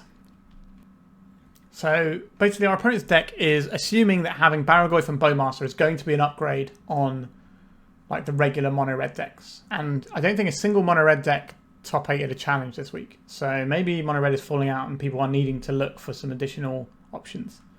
Barragoyf and Bowmasters are pretty darn useful. But this is a little bit more prisony with Trinisphere, unless this is a sideboarded Trinisphere. Unlikely to see these in the sideboard. Right, back to us. We can put an Uro into play now. Oh no, we can't. We haven't got the second blue source, have we? Oh no. What a mistake to make. Yikes. That was bad. We should have dressed down in our opponent's turn just to guarantee an Uro, I think. That might have been a better play there. So we don't have the second blue. But I was hoping to find the land anyway with the Uro. And our opponent's taking some significant pauses between game actions as well, which has taken me out of the game a little bit, if I'm being perfectly honest. Okay, we have Hardcast Force of Will, or we have Endurance to block with. What is our opponent going to be able to do here? Right, they're drawing in response to their own One Ring trigger, which means they're going to take more damage from their own One Ring. I believe our opponent is relatively new to playing Magic Online. I don't believe they can win this game and the next game in 2.5 minutes in the amount of time it's taking them to play right now. But let's see what they're up to. We can jam in and Endurance and block if we want to. This looks like a Fury. Do I need to counterspell a Fury? Probably not. Maybe we do. Yeah, okay, we're going to go for a counterspell here. Our opponent is tapped out to do this. We don't have an immediate answer for it anyway. If we draw a blue source, we just want to be able to jam our Uro in. It means that the Orcish Bowmaster is going to be able to hit us. We're not going to be able to Endurance them. Given our opponent's pace of play, I think hitting these things is going to make a lot of sense to us. When I first started playing Magic Online, I was also going to time a lot. And I even timed out once already this league, so it is a thing that can be done. But our opponent is playing a deck that really shouldn't be timing out. Do you discard anything interesting? No. Do you draw a blue source? We did. Okay. Yes, our opponent gets to ping with Bowmasters. No, I don't really think that matters. We could Mystic Sanctuary Source to Plowshares on top of our library, couldn't we? Green, green, blue, blue. Get rid of the lands in our graveyard first. Get rid of the Counterbalance because we have no use for that. And probably the Planar Genesis. Oh, we got 2 Force of Wills, so I'm going to need both of them. So we get an Uro. Our opponent gets the ability to ping us for 1. They've targeted the Bowmaster on itself. So that might just be another problem with our opponent not understanding the interface. They think they have to click the permanent and then click where it's going. Yeah, I think our opponent is not doing themselves any favours here. Which is a shame, because I think this is one of the matchups I actually want to try out the list into, because I think having Bant stuff here is actually really useful. Like, being able to close games with things like Uro against the Ancient Tomb decks feels like a good place to be. Because the inevitability of this one ring can really get you sometimes. They have 20 seconds to win 2 games when they are currently behind, I would say. They have a lot of cards, so it's certainly possible that they could not be behind here. And Orcish Bowmasters, sure. They're pinging their own Bowmasters rather than our face. That is a peculiar choice, pinging your own army token there. I think it's just because they're out of time and they kind of were frustrated. But if you're playing that slowly, you either have an internet problem, a lag problem which they've sorted now, or you probably just need to play in like the practice room and just understand how the client works a bit more, because a stompy deck like this should not be going to time and losing that way. We did win game 1, and that was down to them not having the One Ring. I think they should probably have won this game if they'd have played faster. Like, they're in a very good spot, potentially. They just didn't really seem to be doing very much with the One Ring cards they had. Be curious to see more of their list. But we're on the board. Let's go to round 4. This hand is an interesting one. We're not going to die to like early doors combo. I'll keep this one. Wooded Foothills. Is this going to be one of the red-green initiative decks? A couple of them top 8 some challenges. We don't have an answer for this. Our deck is very good at finding answers, generally speaking, though. Oh, look, we found an answer. This has to get us a Tundra. I will plow this on the spot. All right. To be fair, we had 7 1-drop answers to that. Are we going to see... what sort of 2-drop? Scythecat Cub or a Sylvan Library? I don't want to play against Sylvan Library. What are we pitching? I don't believe our opponent's going to have many targets for our forces, so I'm just going to pitch this other force. We can always get this back later if we end up in a Life from the Loam situation. Our opponent's Life from the Loam, not our own. Okay, would I like to just draw 2 cards this turn, or would I like to Planar Genesis? I think I want to draw 2 cards. This just secures our land drops moving forwards and keeps us stocked up for the future. Next turn we can Planar Genesis, looking for a removal spell if we need one. And then after that we're into Mystic Sanctuary territory, and then it should be gravy from there. A Gadok Teague, sure. So I'm thinking more like Naya Maverick. I do not want to dredge this. We're going to have to keep saying no to this over and over again, aren't we? I think it's better to cast a Brainstorm more than anything else here. I could get this Uro rolling, but I don't think that's where I want to be. Cancel, cancel, cancel. Okay, I don't need this other Uro. Do I want a Mystic Sanctuary right now? Probably not. So what we can do here is we can do a Planar Genesis in our opponent's turn. Just keep things moving forwards. If we find a Mystic Sanctuary, we can Planar Genesis into the Mystic Sanctuary. Alright, they got a Wasteland. Not very good against the person who has Life from Below in their graveyard. I'll tell you that for free. If they had more aggro going, then you could try a tempo plan and just kind of be like, okay, we're going to shut you off a little bit. But they know we have a land in hand, and they know we have access to Loam. So this is not really going to shut us off from anything. Just the entire changing of the texture of how Wastelands look is really nice. Good old Life from the Loam. We can see something like a Knight of the Reliquary here. But whatever our opponent does, we probably Planar Genesis in response, just so we have more information, so we can use our resources to the best of our ability. If they play nothing, then I guess we just go and get a Tropical Island here, because we have to cast our Planar Genesis. Here it comes. Can I see some cards, please? Do I want a Prismatic Ending? Or do I want some of these lands?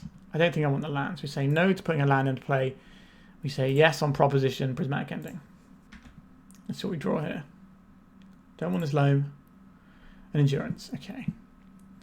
I don't think we need to answer the Gadot Teague yet. I think the plan is to Endurance. We can catch it in combat if we wish.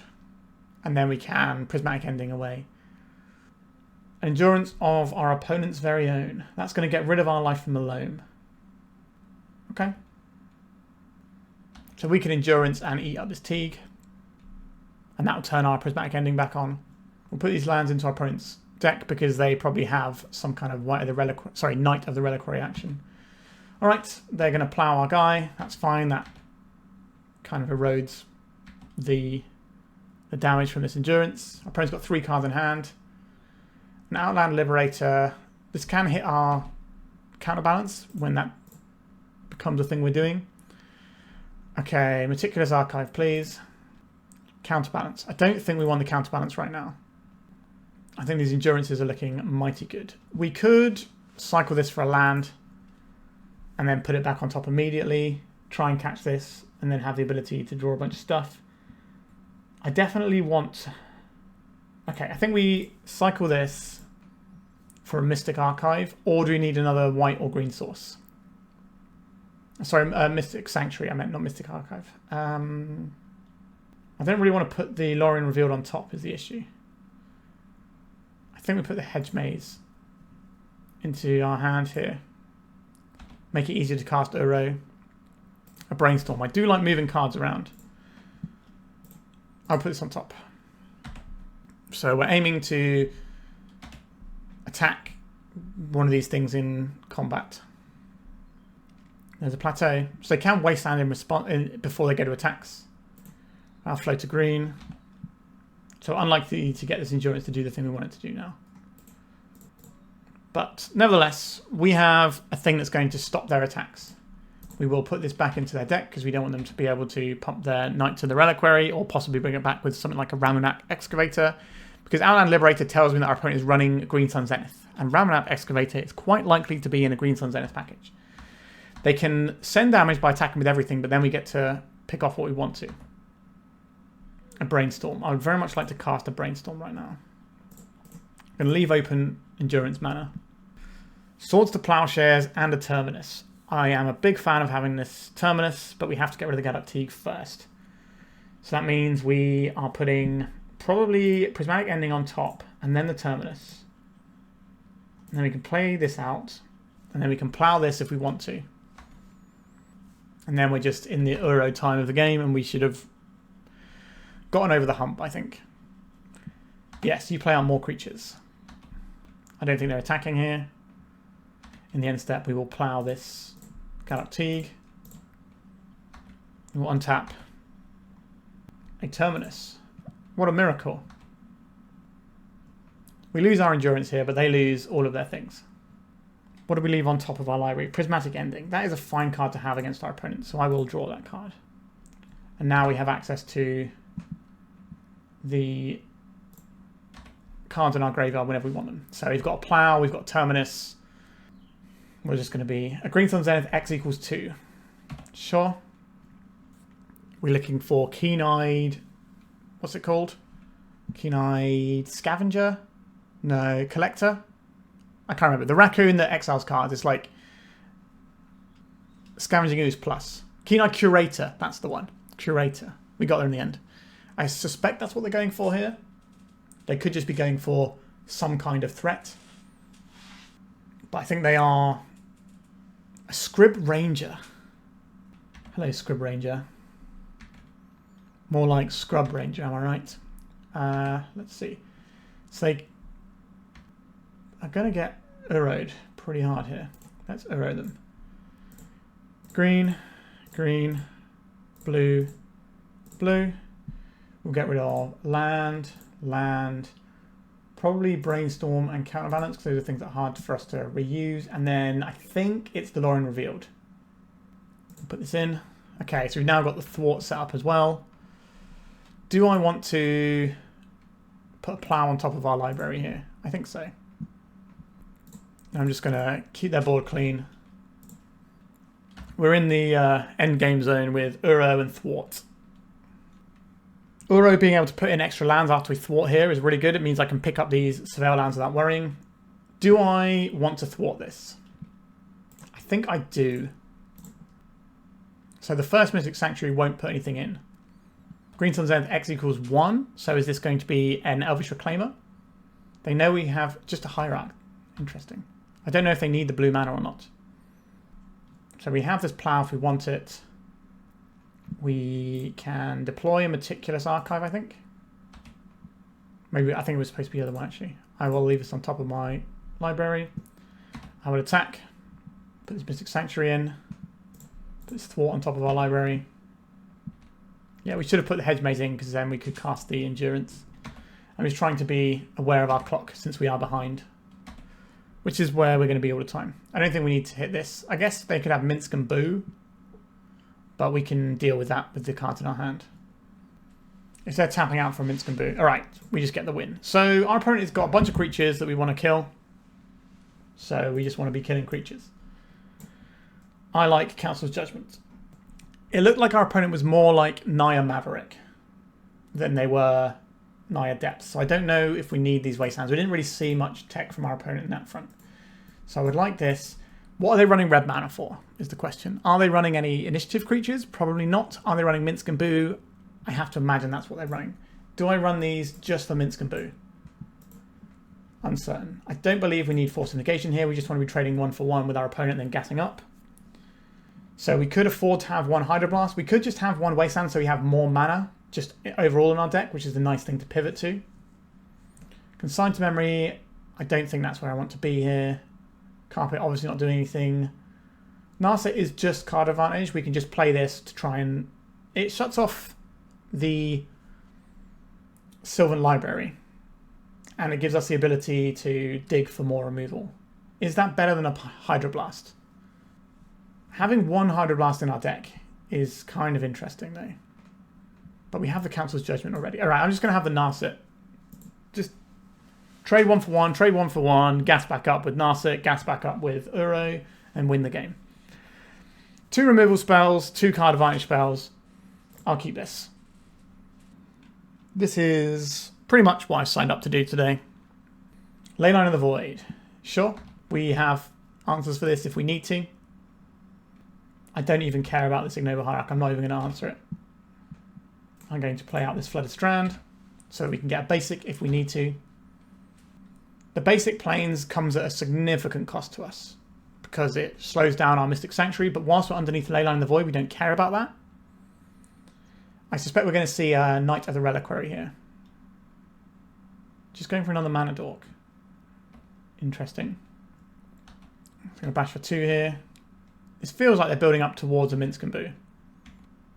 Am I getting Meticulous Archive to get that extra Surveil action going in? I think that is the correct thing to do here. I am worried about Minsk and Boo a little bit, if I'm being perfectly honest. Meticulous Archive. Stock up. That finds a lot of cards, doesn't it? Alright. Do I want to have access to double Swords to Plowshares? Or do I want to have this Hedge Maze running? I think I want the Hedge Maze running. Force of Will. Wish that was in our hand right now. I'm going to put that on top. And hope they don't play a Minsk and Boo this turn. I could plow one of these. If that's the thing I'm most scared of, I think that's correct here, actually. This is their only blue source. I'm going to take this one out. So if they just play a land and play a Minsk and Boo, that's going to look really foolish. But if they don't play a land, they were already getting a Mana Dork. I don't believe they had a land in hand.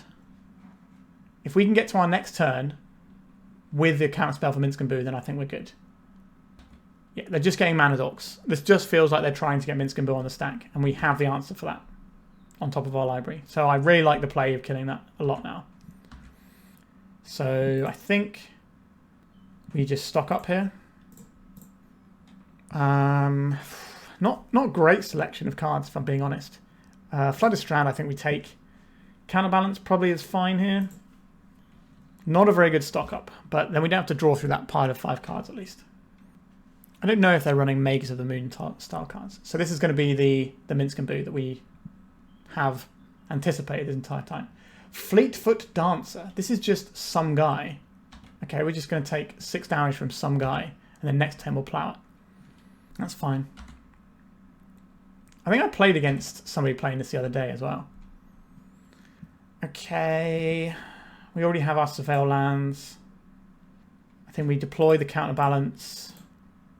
We have Plow for this. We have Force. We have double Force. I don't really want to double Force here though. So this is going to attack. Triggers on the stack. We're going to Plow it. So we take no damage this turn. Am I playing Narset and digging for a Swords to Plowshares? I think that's probably where I want to be. Okay, we drew a Swords to Plowshares anyway. Even better. I don't really want to trade 2-for-1 answers with our opponent. But there are certain cards like Minsk and Boo that require Force of Wills. And when we get into a position... Okay, we have a Counterbalance here. Let's say yes to Counterbalance ability. Prismatic Ending on top. Beautiful. Counterbalance paying for itself already. I don't even care if this Narset resolves that much. Like, it's nice to have, but... An Endurance. So they know this Endurance will resolve. The top card of our library is a Prismatic Ending. So we're just going to let this Endurance happen. Are they going to shuffle their own stuff in or not? They are. They want that Pyroblast in their deck. What do I like here? Probably just the removal spell, isn't it? I don't really want anything else here. I'll play a land out. I'll pass the turn. So they can attack with the Endurance, and then we can just plow it. How many plows is that down now? That'll be our 3rd plow. Where are they sending this Endurance? Is it going for the Narset? Coming at the Narset. I would like to plow this, I think. We have the ability to answer another creature. We've got Force of Will. We can just gas up with something else in a minute. I don't think there's any point cracking this, is there? We don't know what's on top of our library either. A Brainstorm. Do I like that more than just drawing a bunch of cards here? Don't really want to get Pyroblasted. So we've got green, we've got blue. I guess we just get an island just in case something goes really weird later on. Okay, we didn't find a land. So if we minus this, it will die. But we'll get a card. I can't find a land though, that's so annoying. I don't really want to have to discard to it either. Alright, we're going to let our opponent attack into the Narset. But obviously we have a full grip of stuff here. I don't think we're losing this game anytime soon. The first Force will pitch a Force. They've got 2 cards in hand, we've got a full grip. So they've gone for the Dried Iris. They're going to be able to kill the Narset here.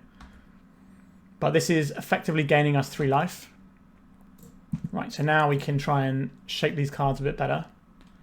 I like having a Terminus quite a bit here. So Counterbalance we don't need. And then we put Terminus on top. Play a land. And then we can Terminus all their things away when we wish.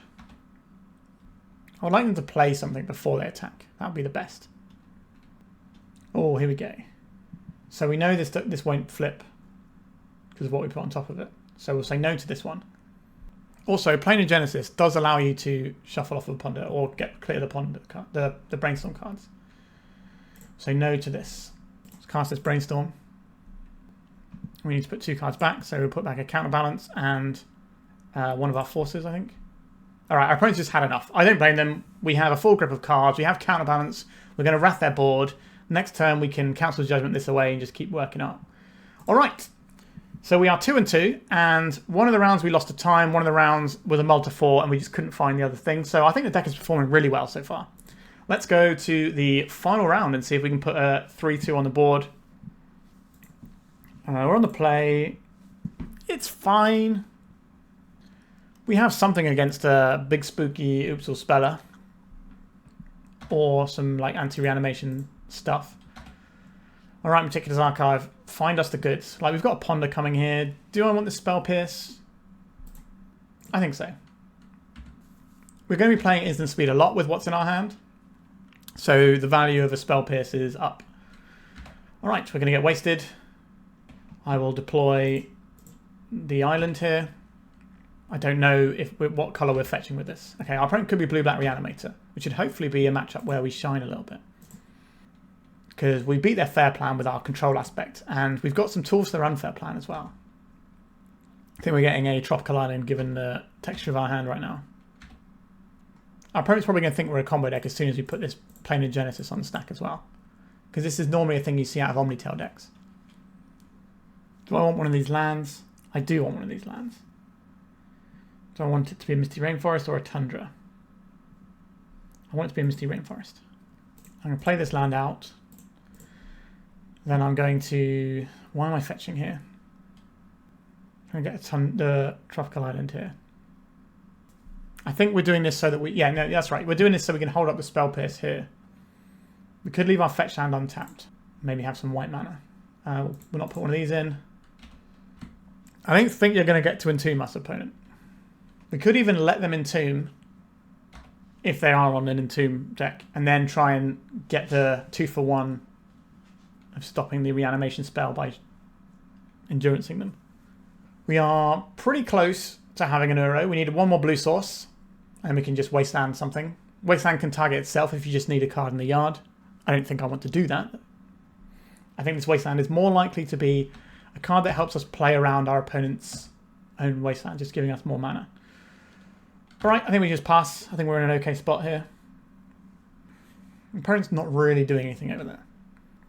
We're going to see something like a Barragoyf. They're playing around our Wasteland that is shown. A Barragoyf, you say? I'm going to cast a Planar Genesis here. A Terminus, not really what I want on top of my library. I could thwart this. That does not feel like a good place to be. I don't really want these cards, which is awkward. I think we just take... We could take the Terminus and try and float it back. I think I'm just going to take the Lórien Revealed and have access to white mana next turn. I think I want to Island Cycle this now, so we can go and get ourselves our Tundra. Where are the plows of yesteryear? I could play this Tundra. That gives up our only white source. 1, 2, 3, 4, 5. I could put a Planar Genesis on top of our library, or I could put a Lórien Revealed on top of our library. I think I prefer the Planar Genesis, weirdly. 1, 2, 3, 4. 1, 2, 3, 4, 5. Yeah, so we put a Planar Genesis on top. Green, green, blue, blue. And we get rid of these things, so our opponent's Barragoyf gets smaller. We can play around a daze. We don't get to spell pierce anything. Alright, we're just in here. We're going to draw this. I don't want to play this Tundra. Are we going to see a white source here? It could be on like an Esper mid-rangey deck. They are. Cool. So they're just going to plow this one. We don't get to Force of Negation that because it's not our opponent's turn. I'm not going to play into the Wasteland that is on board. We have a lot of life. They are going to get to draw a card with this. There's no way we can stop that because the Endurance can exile their graveyard or our graveyard, but either way it's going to have 1 power. We just got to hope that 2 power doesn't connect. 2 power doesn't get them a creature. If this doesn't draw them a card, that's fine. It didn't draw them a card. Excellent. It didn't grow it either. A Brainstorm. I don't think we're interacting with that one. I don't want to get my Tropical Island Wastelanded here. Our opponent knows we have a Planar Genesis in hand. They also know we have a 1-of Tundra. So they might be holding this Wasteland to deal with our removal colour in white. Okay. I don't think I'm playing out this Tundra. Am I playing out this Tundra? It's just going to get Wastelanded. But we're going to discard if we don't play it out. So we have several options. We can either just discard a card. We could play a main phase Endurance. I think it's the main phase Endurance here. Because we want to play it now because of our opponent's ability to have Murktide Regents as well. So I think we just play this main phase. Let's get rid of the All Graveyard. Barragoyf becomes a 0-1. They can obviously Wasteland and make it into a 1-2. But I'm happy to trade an Endurance for a Barragoyf. You're going to plow that. I assume they're going to hit with a 2-power thing. Or is it just going to be 1? Again, 1 card. The chance of them hitting a guy are quite low. We just have to take our chances here. They chose not to use Barrow-Grove's ability. Alright, I'm going to Prismatic Ending this. So we need blue mana, we need white mana, we need green mana. We can back this up with a hard cast Force of Negation or a Spell Pierce. We have access to Planar Genesis, which can dig us into another mana source. They're probably going to fire off this Wasteland on our Tundra. They'll do it in their turn. There's no reason to do it now. Felia Exuberant Shepherd. How do I feel about Felia Exuberant Shepherd? I could Planar Genesis to see if we hit something. I don't think we do. I think we just are okay with them having a 2-2 whilst we're on 30 life. And then we can fight in their turn with Force of Negations. These Force of Negations not being Force of Wills are certainly interesting. We are behind on clock here. An Orcish Bowmasters, though. Less of a fan of that one. I think this is where we fire off the Planar Genesis. What would I like here?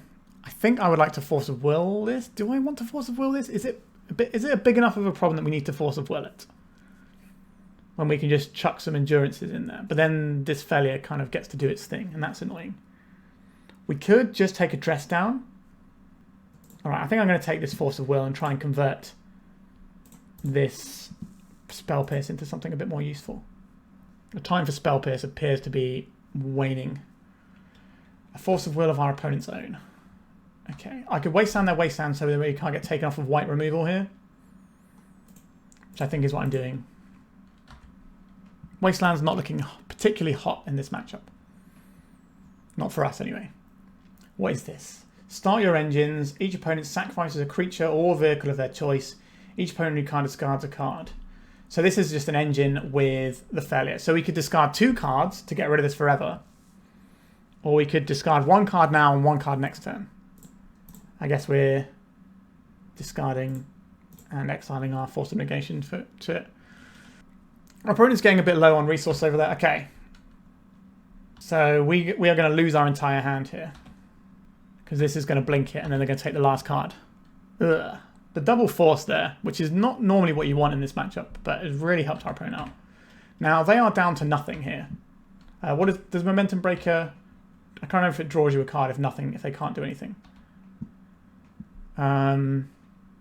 Each opponent who can't discard a card. Okay, so no. But they can draw a card with it later. So we did have an option of pitch casting the Endurance there to shred their graveyard, which is what we should have done. Path to Exile. So we can get rid of this failure if that's what we want to do. I think it probably is, and we want to do it in the upkeep. Now we're going to lose our card anyway. Our opponent doesn't have any response because they have no cards in hand. This can gain life equal to their speed. So what we want to do here is draw things that aren't cantrips. Now our deck has less cantrips than other control decks. So we are actually in a more favourable spot than some decks would be in this situation. We also have a boatload of life. We've drawn a Brainstorm. That's not the one, is it? I don't think we need to just pitch that off now. We don't have many cards to move around anyway. Right, we're back down to our starting life total at the end of this turn. So, you know, we've got a lot of life to give. If they Wasteland our Tundra, maybe we have to Brainstorm in response. Okay, so now we have the ability to Surveil Land here.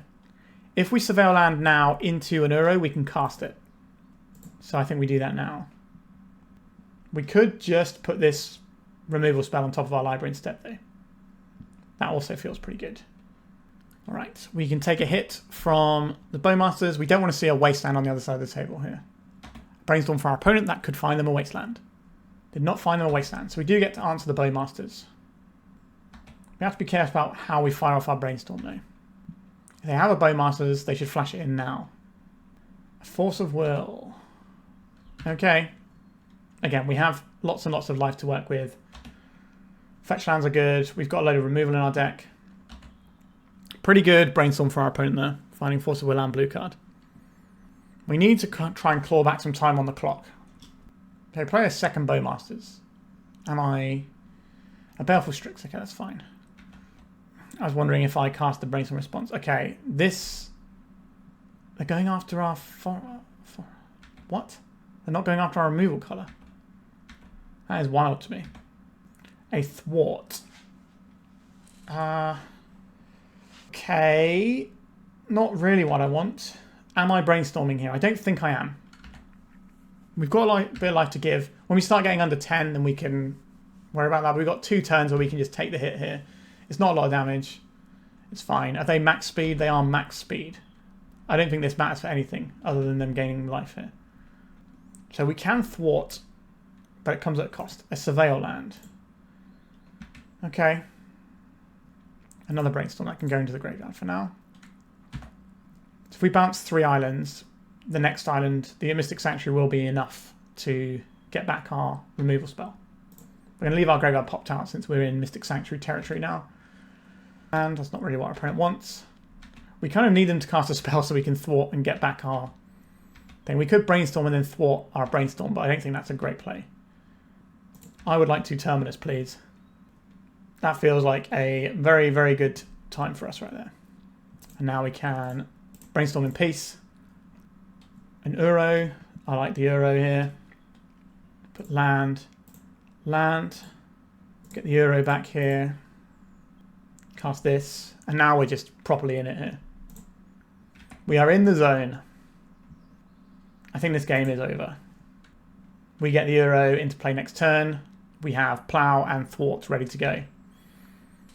Thwart is decidedly irritating for our opponents. I guess they could have a Wasteland and take us off green-green. That is probably the best case scenario for our opponent there. They put a card on top. How good is it?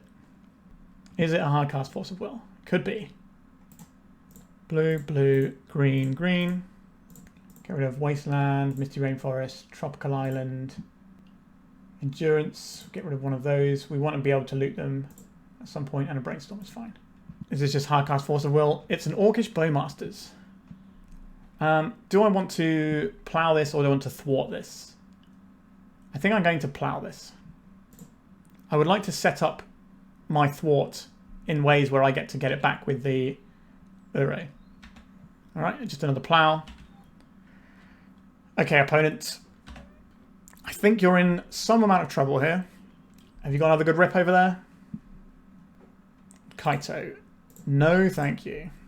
Let's put back. I'll take this. I don't really want to take the hedge. Actually, no, I will take the Hedge Maze back. Let's just thwart this. And now our opponent is completely locked out of this game. Because I have a counter spell every turn. Maybe they'll scoop once they see it. Put the thwart on top. Attack with the Uro. Draw the thwart. Put in the Hedge Maze. I don't need a Flooded Strand right now. So what we have above the regular Blue-White Miracles deck is we have the ability to recoup our lands into play so we can actually just keep this thwart lock up. We don't even need to pitch cast it. Sure, you can attack us for 1. I don't think that matters here. What are we going to see here? A Swords 2 Plowshares. I will cast this thwart for the Iron Price. Just gives our opponent 1 turn to draw something. Put the thwart on top. Now it doesn't because we just get to stock up. I guess the one thing they can have that is annoying for us is a Kaito. I would like this thwart, and I can't remember if we played a land yet this turn. I'll take a Flooded Strand just in case we haven't. I don't think we have. There we go. Yeah. So now we can plow this, and that gets rid of any ability for Kaito to enter in a way that we can't counter it. They've got 1 draw step, and we have a hard counter spell. That should be game. They're going to play it out because there is a clock element to this game, and we are behind on it. Alright, that was the grindy control action you wanted to see. Deck felt pretty sweet. So, we're looking at Esper Control. Or Esper Midrange, Esper something. Carpet Flowers is interesting. We've seen the Wastelands, so this gives us a lot more mana to operate with. I don't think our Wastelands are very good. I'm going to turn 1 Wasteland into a Carpet of Flowers. Kaito exists. We need to have a Council of Judgment to answer Kaito. Narset is very good here. I think it's just these 4 cards. We need to find 3 more cuts. I think Force of Negation is okay. We can cast it sometimes, but I think we just don't want to be trading 2 for 1 here. We'll have a few counter spells in, but this is what we're going with. Do we need the Life from Loam, actually? Life from Loam is good against our opponent's Wastelands. I think I would rather have another Force, though. We could have the Lavinia. No, like our Carpet of Flowers is the plan against their Wasteland. I don't think we're going to be able to win this game in time, but maybe. I will keep this hand. I'll play this land out. I will not immediately throw down a carpet here. We will not also brainstorm just yet. We want to brainstorm in our turn when we get more looks. If our opponent's doing something that looks a little Orcish Bowmastery, then we can obviously reappraise the situation. But I have Felia and Orcish Bowmaster. So, well, I guess they're like mid-range Esper rather than control. Okay, I think we are on Hedge Maze. Gets our Carpet Flowers up and running. We don't need a brainstorm right now. Us putting that to the bin might trigger some alarm bells for our opponent. I would like to have access to this Carpet of Flowers, please. I will force to get this in. Alright, we go to second main phase. I will brainstorm with a force held up for this Orcish Bowmasters. Yes. Name blue. Let's cast a brainstorm. Our opponent's going to crack this. They're going to put... Oh, they didn't put a Bowmaster in. We didn't find a land, though. That is awkward. That is very awkward. And our opponent will know it. Okay, so I think we put this on top. And then we're probably going to bin off both Uros. I think stock up is better in play than... Narset is better in play than stock up. Oh, no, we don't have to bin off any cards, do we, actually? We have the Uros to pitch to the Force, so they're what's getting discarded, or exiled, I should say. This is going to be a failure. Do I care about a single failure? I don't think so. I think we will eventually get through this. We care about the thing that failure combos with. They're going to play that annoying card again. Let's say no to Momentum Breaker. I can't believe I'm countering a spell of this low quality. Alright, it's gone. Phew. It's pretty cool tech, though. They are blinking out our Carpet of Flowers. Should we say yes to this? I would like blue mana. And we're going to play a Counterbalance. I don't want to brainstorm until we get to see maximum amount of cards. We're not under a huge amount of threat. Okay, an Orcish Bowmasters. Can we counter this? I can't remember what's on top. Council's Judgment. No. Okay, I would like to counterspell this. And I will once again pitch the Uro, I think. Thoughtseize. This will work. We have 2 card advantage pieces, and we have a Brainstorm. They'll probably take the Brainstorm here.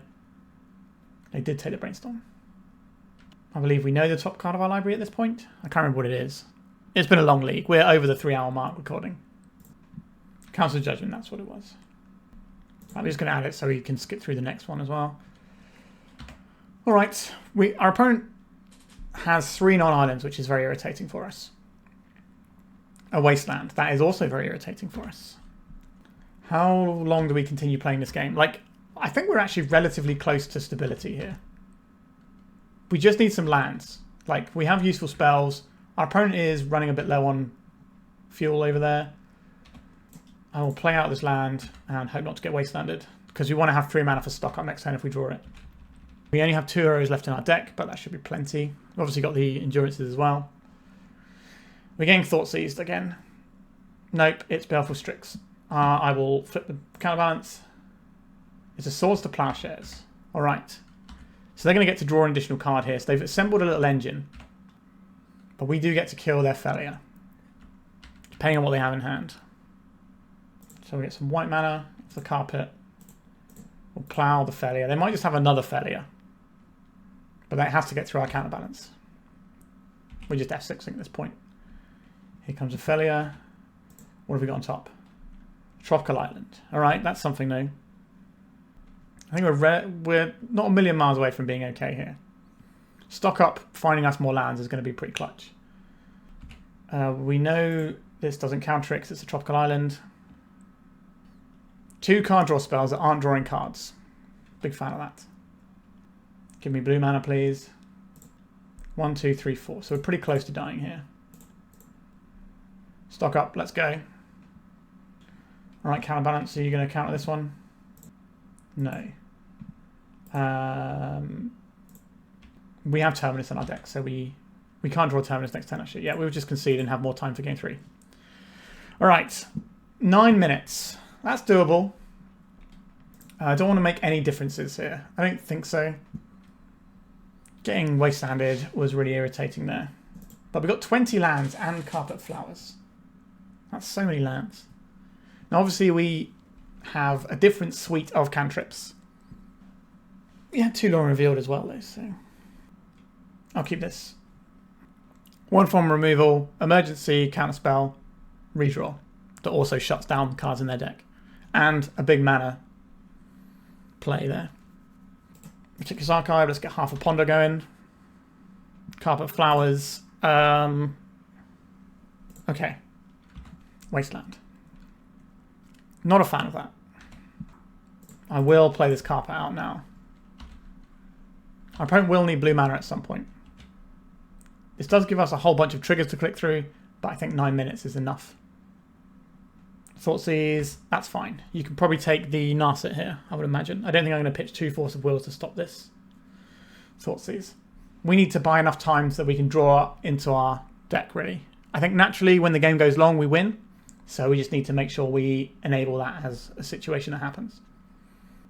I don't believe we're going to run our opponent's clock down.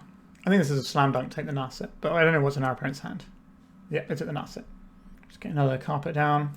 I will play my Mystic Sanctuary as well. The shortcut key for saying no is 4 when you're playing online. So keep that in mind if you're ever in a situation like this. It is very important to be able to click through your triggers quickly. Just going to get a scrubland, or are we getting some mana off our carpets finally? We didn't have anything to do with our mana right now. That's fine. A Terminus. Say no to that one. I think our opponent knows what we drew. Say no to these. Alright, 1 of each basic. Don't mind taking 1 damage. If it ever gets too much, we can always Path to Exile it. Drawing our Terminus the one time we don't have it. Okay, this is Kaito. That is a disaster for it. That is basically worst case scenario. We need to draw Council's Judgment and then kill this. That works. Yeah, so Kaito was the thing that was beating me when I played all the Miracles decks. It just feels like it is a lot. Because you can't Prismatic Ending it. You can't plow it. You have to have other answers, which is why I'm running the Council's Judgment in the sideboard specifically to help with Kaito. But yeah, this Kaito is a beast. Council's Judgment, please. I asked so nicely. This is just going to run away with the game now. They're going to be drawing an extra card every turn with some surveils attached. They've got a Wasteland as well. Why not? We're just getting done by getting hit by land destruction here. Despite our deck having 20 lands, 2 carpets, 2 Lórien Revealeds. Chameo, I don't think we can fight over that.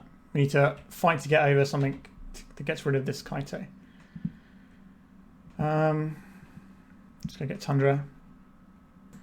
I'm just going to path this guy. I know they don't have any more basics in their deck. They showed it before, they didn't have more. So what we can do is try and set up a Brainstorm Terminus line. Alright, I don't think we can... We're going to need some cantrips and stuff to get out of it, so I think we have to say no to the Bowmasters. So Council Judgment, killing the Kaito is fine here. Just one of those non-games that you get from Wasteland sometimes. But this Kaito is really putting in the work here. They're not drawing extra cards with it, they're just making it bigger. Which suggests to me that they have a Force of Will or something in hand already. 1, 2, 3, 4 mana. I have to say no to these. Play this, it does nothing. On the Bowmasters? Yeah, why not? 3 colour tech decks double Wasteland in you makes me sad. But it is what it is. 3 colour deck with 4 drops as well. Alright, so this is lethal damage, I believe, and that is the end of the game. And the end of the league. So, that is a 2-3 finish. That last round, we just got Wasteland. We got cheesed out a couple of times, and you know, that happens. That basically happened twice to us in a row, and that's how we lost that one. There may be ways we can address that, but aside from that, that matchup felt like it was something I'd be happy to play. The only card of theirs that actually scares me is Kaito and the cheese of Wastelands. The other rounds we lost, one of them was Oops All Spells, where we had all the stuff, and then we were just sort of in the dirt trying to draw some stuff, and we were 1 card too late, I think it was. And then the last one was the one where we timed out, so I'm going to call that one a draw. So an even record today, I suppose. Let's talk about the list. So this deck felt pretty solid. I like the ability to actually get in a position where we're closing the game. I also like the fact that Uro is a piece of recurring card advantage. When I played the blue-white Miracles deck, we didn't have recurring card advantage. we'd have like a predict or something and would draw us some cards. And then we would have really good card selection because we'd be doing Mystic Sanctuary to get whatever we wanted back. But in terms of just going up raw cards, we weren't really doing that. Whereas Uro allows us to do that. It also gives us a little bit of padded life gain. I know Phil was running the deploy split card, which makes 2 1/1 Thwart and gains you some life or something, because it kind of fills a role. Whereas I think this Uro is doing a much better job at filling that role of gaining us life, and the fact that it draws cards and is very good when we get the Thwart lock going because we're putting all the lands back in that we're bouncing. So we just kind of got a nice loop there. The endurance was great all the time. I think this card is excellent. I think if you're playing a green deck, you should be running this. I think this card is enough to make you run green as well. This is the reason I am running a Bant shell here, is because I wanted to play endurance and Uro, and these two cards are very powerful. The removal suite seemed fine. We used all of these cards at varying times of the game. Having the Force of Negation's main deck did come back to bite us today because we played against so many fair matchups. But like I said, 51% of the format is combo decks, or 52% or whatever. So having the Force of Negations to help against that so you don't get cheesed out early, so you get to the mid and late game where we really excel, makes sense. It just didn't work out with our matchups today, where it sort of cost us a little bit. Stock up was really good. Dress down, we never really got to use. We did have one situation where maybe we should have kept it to get the Uro in. The counterbalances were great. Life from the Loam, we did use this one time and we just shut down our opponent's Wasteland plan in one of the games. So maybe we're supposed to keep it in that last round, but I don't think the chance of getting Wasteland cheese twice in a row are that high. Unfortunate for us, but it was what it was. The Spell Pierce, I think this would probably be better as just a good old-fashioned counter spell. Like, we're trying to play lots and lots of just islands into the battlefield because that's what our Mystic Sanctuary wants us to do. So I think having a counter spell here would probably be better than the Spell Pierce. I think with these 3 cards, let's just move them into a little bit of their own. So these 3 cards, if we had a counter spell here, that would help us a lot more in the fair matchups because Spell Pierce kind of stops working at a certain point. And these Force of Negations are for the combo matchups, so I think this is slightly too much for combo and we should turn the Spell Pierce into a counter spell. Planar Genesis seemed pretty good. It pitched to stuff a few times.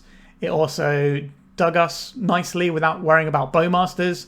It allowed us to ramp, which gets us more closer to using our Mystic Sanctuary. So I think we had one game where we played Genesis and then we were able to Mystic Sanctuary a piece of removal we had on top for the turn after, and that was pretty handy. This sometimes when you have Counterbalance out will allow you to Mystic Sanctuary or Surveil Land to set the top of your Counterbalance. So that's pretty nice too. Overall, the deck felt pretty good. The only thing that really actually beat us was getting cheesed by Wastelands a couple of times. So I'm not really sure what the solution to that is. We could play just some more lands. We've already got more lands than the blue-white Miracles deck does. I don't think we want... I guess we're probably just supposed to keep the Loam in. But if we don't have the Wasteland, why would we want the Loam is the thing. But the Loam just drawing like 2 cards of land drops, is if we just get to bring back 2 fetch lands, is amazing. We also have more fetch lands in our builds than the blue-white. I think fetch lands are very, very good in this build because it allows you to do stuff at instant speed in terms of Surveil lands for your tops or Mystic Sanctuaries, putting stuff back. I really like having access to the more fetch lands here. Maybe we're just supposed to mulligan to hands with more lands. I think in that matchup, if we don't get cheese off of our lands, we just win that last matchup quite easily. So maybe that's what we're supposed to be doing there instead. But yeah, honestly, this deck felt good. I think the list of stuff I discussed at the start in the deck tech, a lot of that got shown off today. We got to play against like one super fast busted combo deck and we did really well against it. The endurances were really clutch. We unfortunately mulled 4 and we were like 1 card away from stabilizing, which was unfortunate.